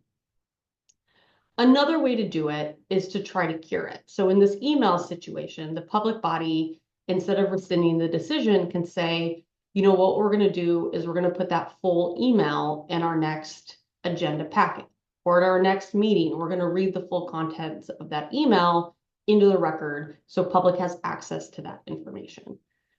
So in this case, instead of rescinding the decision, the public body has decided to acknowledge in a properly noticed and conducted public meeting that is held within 45 days of their original decision that the original decision was made in violation of the public meetings law, that good cause exists for the governing body not to rescind the decision, and that the governing body's practice will be modified to ensure for future violations don't occur. So essentially, you can either rescind the decision, or within 45 days, you can say, we acknowledge there's an error, we have cured it, and we're going to try to make sure this doesn't happen again. So the example I used was of the email that's a serial communication. You know, one way you can cure that violation, I said, is either put it in the packet or read it into the record. I've also included, you know, other types of violations. So if you have a vote violation, you can renotice the meeting and redo the vote. If there's a serial meeting violation, like I talked about, you can hold a public meeting, read the email, restate any sort of conversation or text messages. Again, if it's a transparency issue, you can enter it into the record to make sure the public's aware. If there's a recording violation, you can fix the minutes or make the recording public. If there's a noticing violation, you can renotice and hold the meeting again. If there's a accommodation violation, renotice and hold the meeting in an accessible location or with interpreters. And then identify what practices and or processes will be changed in the future. Note if any training is going to occur. So essentially, you know, it's an oopsie situation for the city. Mistakes happen. We acknowledge it's happened. We're going to fix it. And hopefully that's the end of the issue, that the person who submitted the grievance feels satisfied that there was no need to continue on with this issue. But that doesn't mean that the member of the public is going to agree with you that the issue has been resolved. So first note is that OGEC can process its own complaints. You know, they don't just have to wait for somebody to, you know, make an official complaint. They can process their own complaints. However, a member of public, before they can submit, you know, a grievance or a complaint to OGEC, they have to go through the public process. So OGEC's not going to accept a complaint from a member of the public if they haven't already filed a grievance at the local level and gone through that process. So just to reiterate, even after you've gone through the process, even if you know, admit there was a violation and attempted to cure that violation and you've taken all the steps you think are reasonable, that doesn't necessarily mean the person who filed the grievance is going to agree with you, and they have a right to take it directly to OGEC. Okay, so what happens from there? So let's say that OGEC does receive a complaint. So the information gets submitted to OGEC. OGEC can investigate it. They open what's called a preliminary investigation. During that phase, staff gathers information and provides a report to the commission. The commission will then vote on whether they want to move it to an investigation or dismiss. So investigation has its usual meaning. So when OGEC investigates, they're going to be interviewing individuals, reviewing documents, watching public meetings. So when the public meeting complaint comes into OGEC, they will be making that complaint or consider that complaint against the full body and consolidate it into one complaint. So members of the public body are not just responsible for their actions, but to make sure that all of the entity's public meetings are lawful. So if a complaint comes in, it's going to be against every member of the governing body. However, through the investigation phase, at the conclusion of that, OGEC is going to make individual determinations about who is responsible for the public meetings law violation. So we talked about the serial meeting, we talked about the council of 5. If 3 members are involved in a serial meeting and the other 2 were not involved, it's possible at the end of the process that the 3 members who were involved in the serial meeting would have a letter of education or potentially civil penalty, but the two who had nothing to do with the communication would not be responsible or have any sort of consequence issued against them.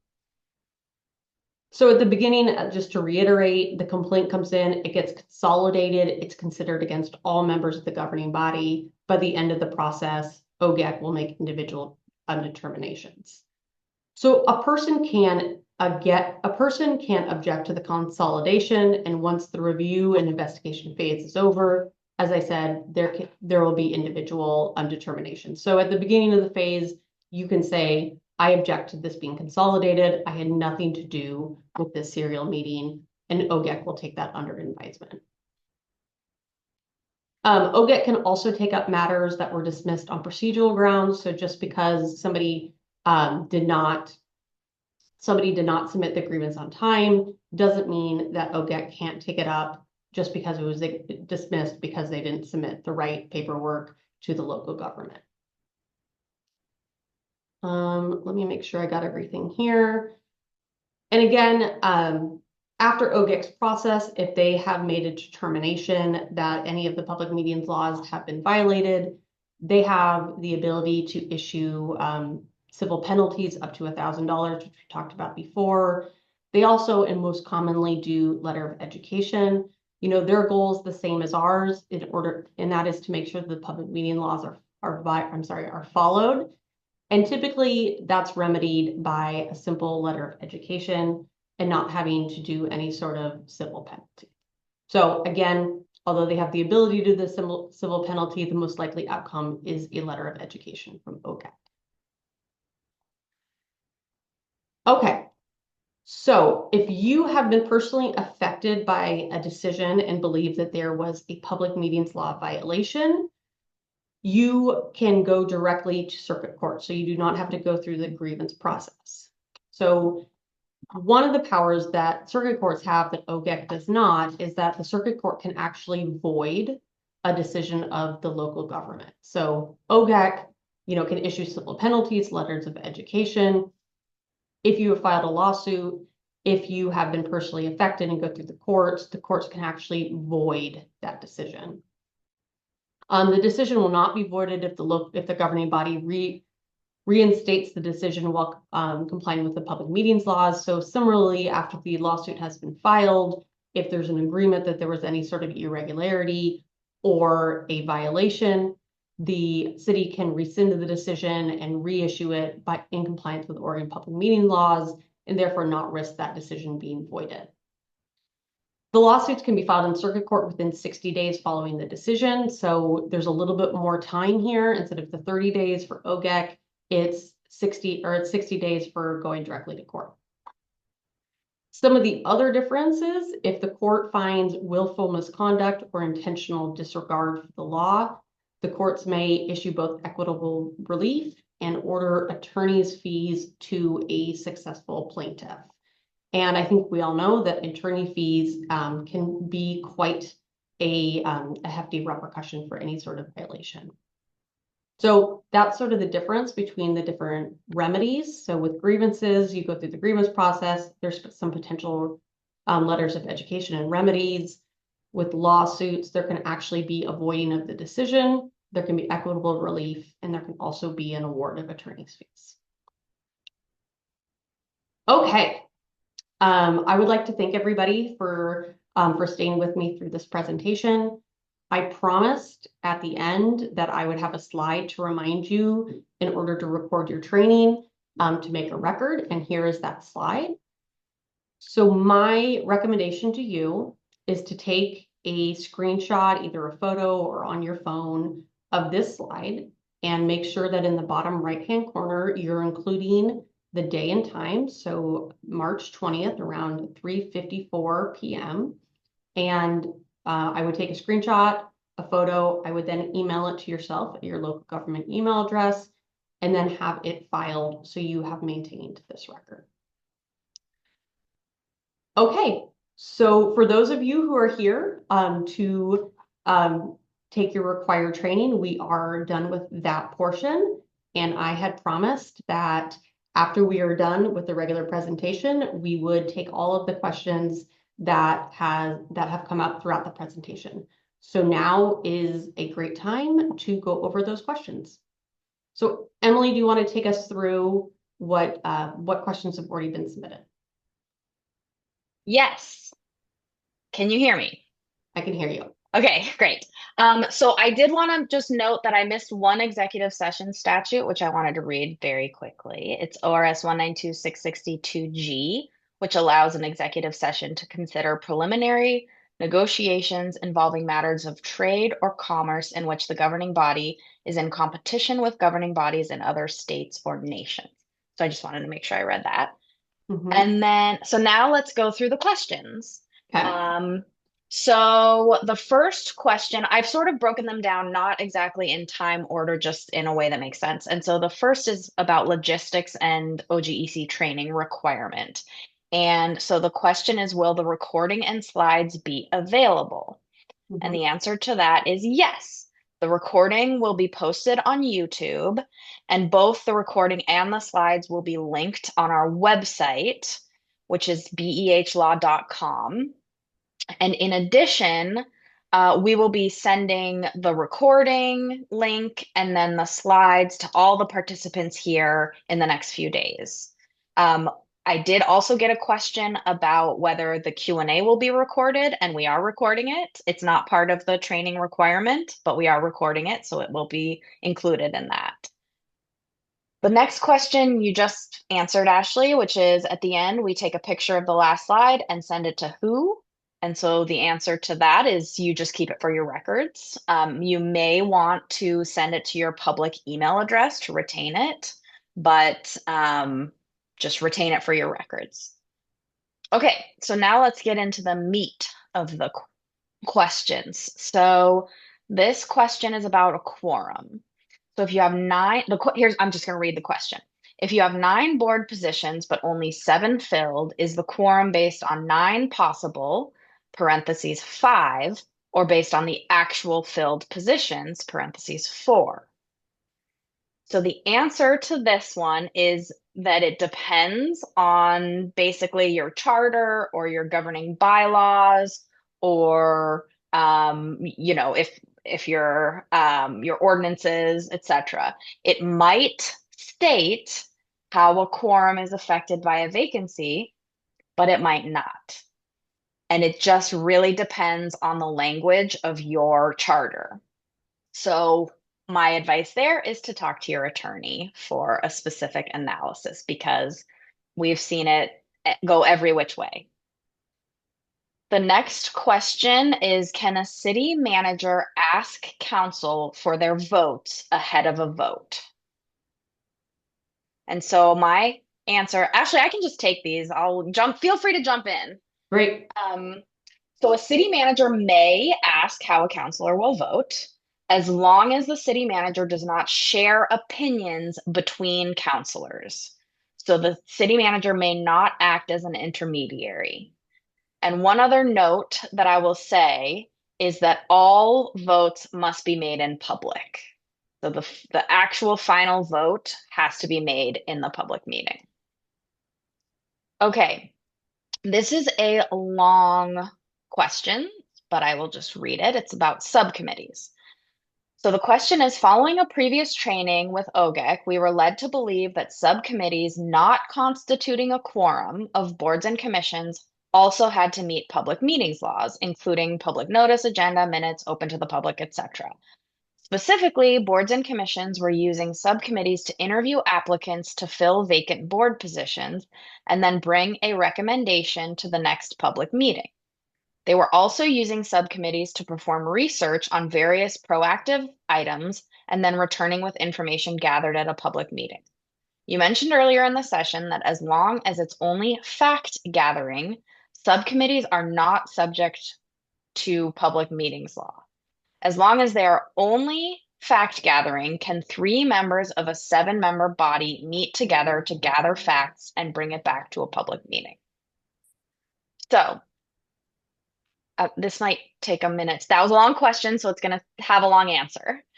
So the public meetings law applies, as Ashley said earlier, applies to governing bodies of public bodies, and a governing body is defined as the members of any public body which consists of two or more members with the authority to make decisions for or recommendations to a public body on policy or administration. So whether the public meetings law applies to a subcommittee really depends on what they're organized to do, what they have power to do. So the first subcommittee described in the question talked about interviewing applicants and making recommendations to the public body. That subcommittee is subject to the public meetings law. It becomes its own governing body because it's tasked with making recommendations to, which is the definition of a governing body. The second subcommittee, Ashley, do you agree? I absolutely agree. The second subcommittee described fact gathering. And as Ashley mentioned, fact gathering is one of our yellow light situations. Mhm. So, are they really just gathering facts? How are they going to present those facts to the public body or to the other governing body, the main governing body? Is there any kind of analysis happening? Depending on those questions, they may or may not be subject to the public meetings law, even if they're a subcommittee. And so you might want to seek advice there. If they really are just gathering facts and presenting facts without any additional information, then probably safe.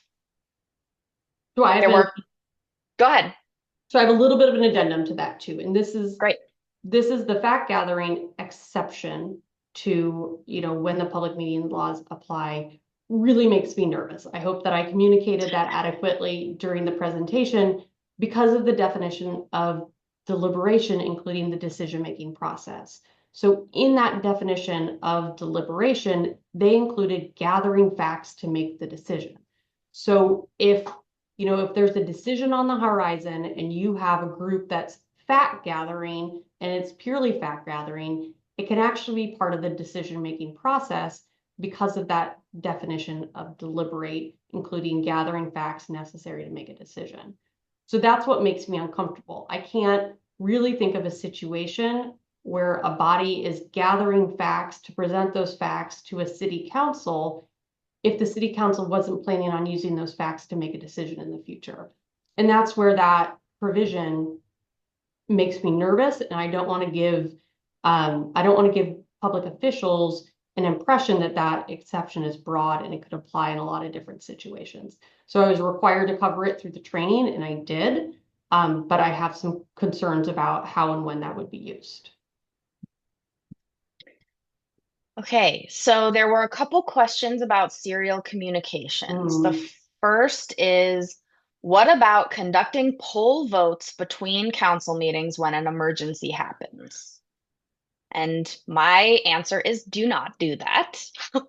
Um, all official actions must be taken by a public vote. A quorum cannot make a decision or deliberate towards a decision outside a public meeting. If there's a legitimate emergency, then you should have an emergency meeting. And as Ashley mentioned, the rules are relaxed for a little for emergency meetings. So there shouldn't be a reason to poll vote outside of a council meeting, even in the event of an emergency. The next question is, when a councilor asks the city manager for facts on a topic, they can't inform the rest of the council of the facts requested. Now, here I would say the city manager can share facts with all counselors. And as Ashley mentioned, there's a caution about sharing facts between counselors or a quorum of the council. Now, an example that came to mind is a counselor can email a newspaper article, and maybe not, maybe Ashley would disagree with this, but could a counselor email a newspaper article to the rest of council without comment? If they provide any comment, I would say absolutely not. So I think there's just a risk if you're talking about issues, facts on a topic that you're deliberating towards a decision on outside of the council meeting. Yeah, and I would absolutely agree. We don't have any of OGEC's decisions on this matter. I attended the training that they gave and asked them some similar questions. I would say that is also a yellow light situation. Could that be seen as part of the decision-making process? The facts, gathering facts to make a decision.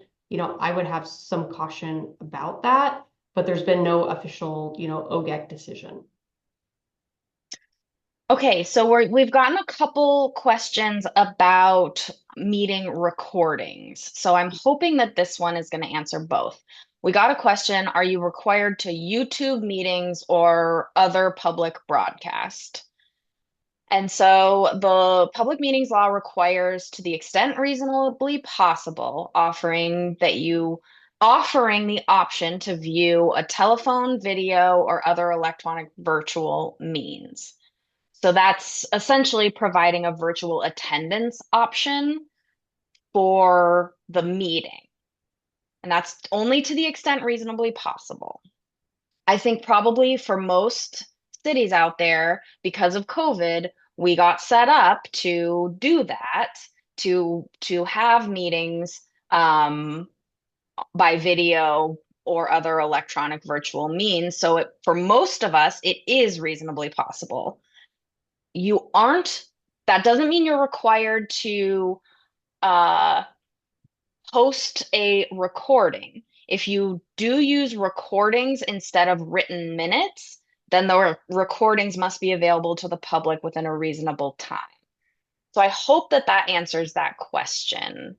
Ashley, do you have anything to add?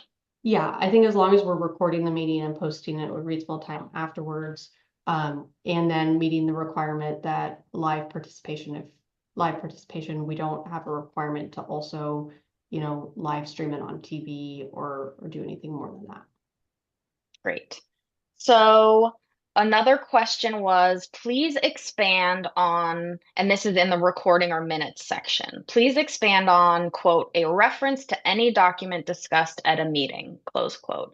Does that mean that the document is included in the minutes or just an actual reference to the name of the document? So you only need to include a reference in the minutes. You don't need to attach the full document or include the full document in the text of the minutes. Okay, let me see. This question, then we have some questions about enforcement, or just one. Is there a statute of limitations for a submission to OGEC for a previous violation by a public body? To, Now, go ahead. oh, I'm sorry, go for it. So ORS 240-260 states that the Oregon Government Ethics Commission may not inquire into or investigate any conduct that occurred more than 4 years before a complaint is filed or a motion is approved under subsection 1 of this section. And that the motion is just OGEC's own motion to inquire into the conduct. Ashley, do you have anything to add to No, that? great answer. So I have one little note, which is that liability is personal to the public official, not the public body. So the violation would be by the public official, not the public body there. So then I think I've answered everything except for there was one question added. Can a board or committee meet virtually on a regular basis? This is assuming that the meeting is live streamed publicly and there is an opportunity for the public to sign up to provide public comment virtually as well. Ashley, do you want to take that one? Yes, we did that all through COVID. So, that is, I think, how we got through 2020 and 2021. You just have to make sure that you're meeting all of the other provisions of the Oregon Public Meetings laws. You're providing access, you have a physical location or a way for members of the public to watch your meeting in real time. And I think that that's all the questions we had. We had one person who needs to see the slide again because they couldn't figure out how to get a screenshot. So Ashley, can you get that back up? Sure. I mean, the final slide will work too. Oh, I'm sorry. I need to share my screen again, huh? Yes. There we go. Okay. Okay. Well, I think that that's it. We're done. Any other questions that were not asked? Yeah, put them in the chat. I think everybody's forcibly muted, so Okay. you'll have to use the chat function. All right. Seeing none. Yeah. Thank you everybody for sticking with us through this training, and for all elected appointed volunteers out there, we thank you for your service. All right. Have a good day.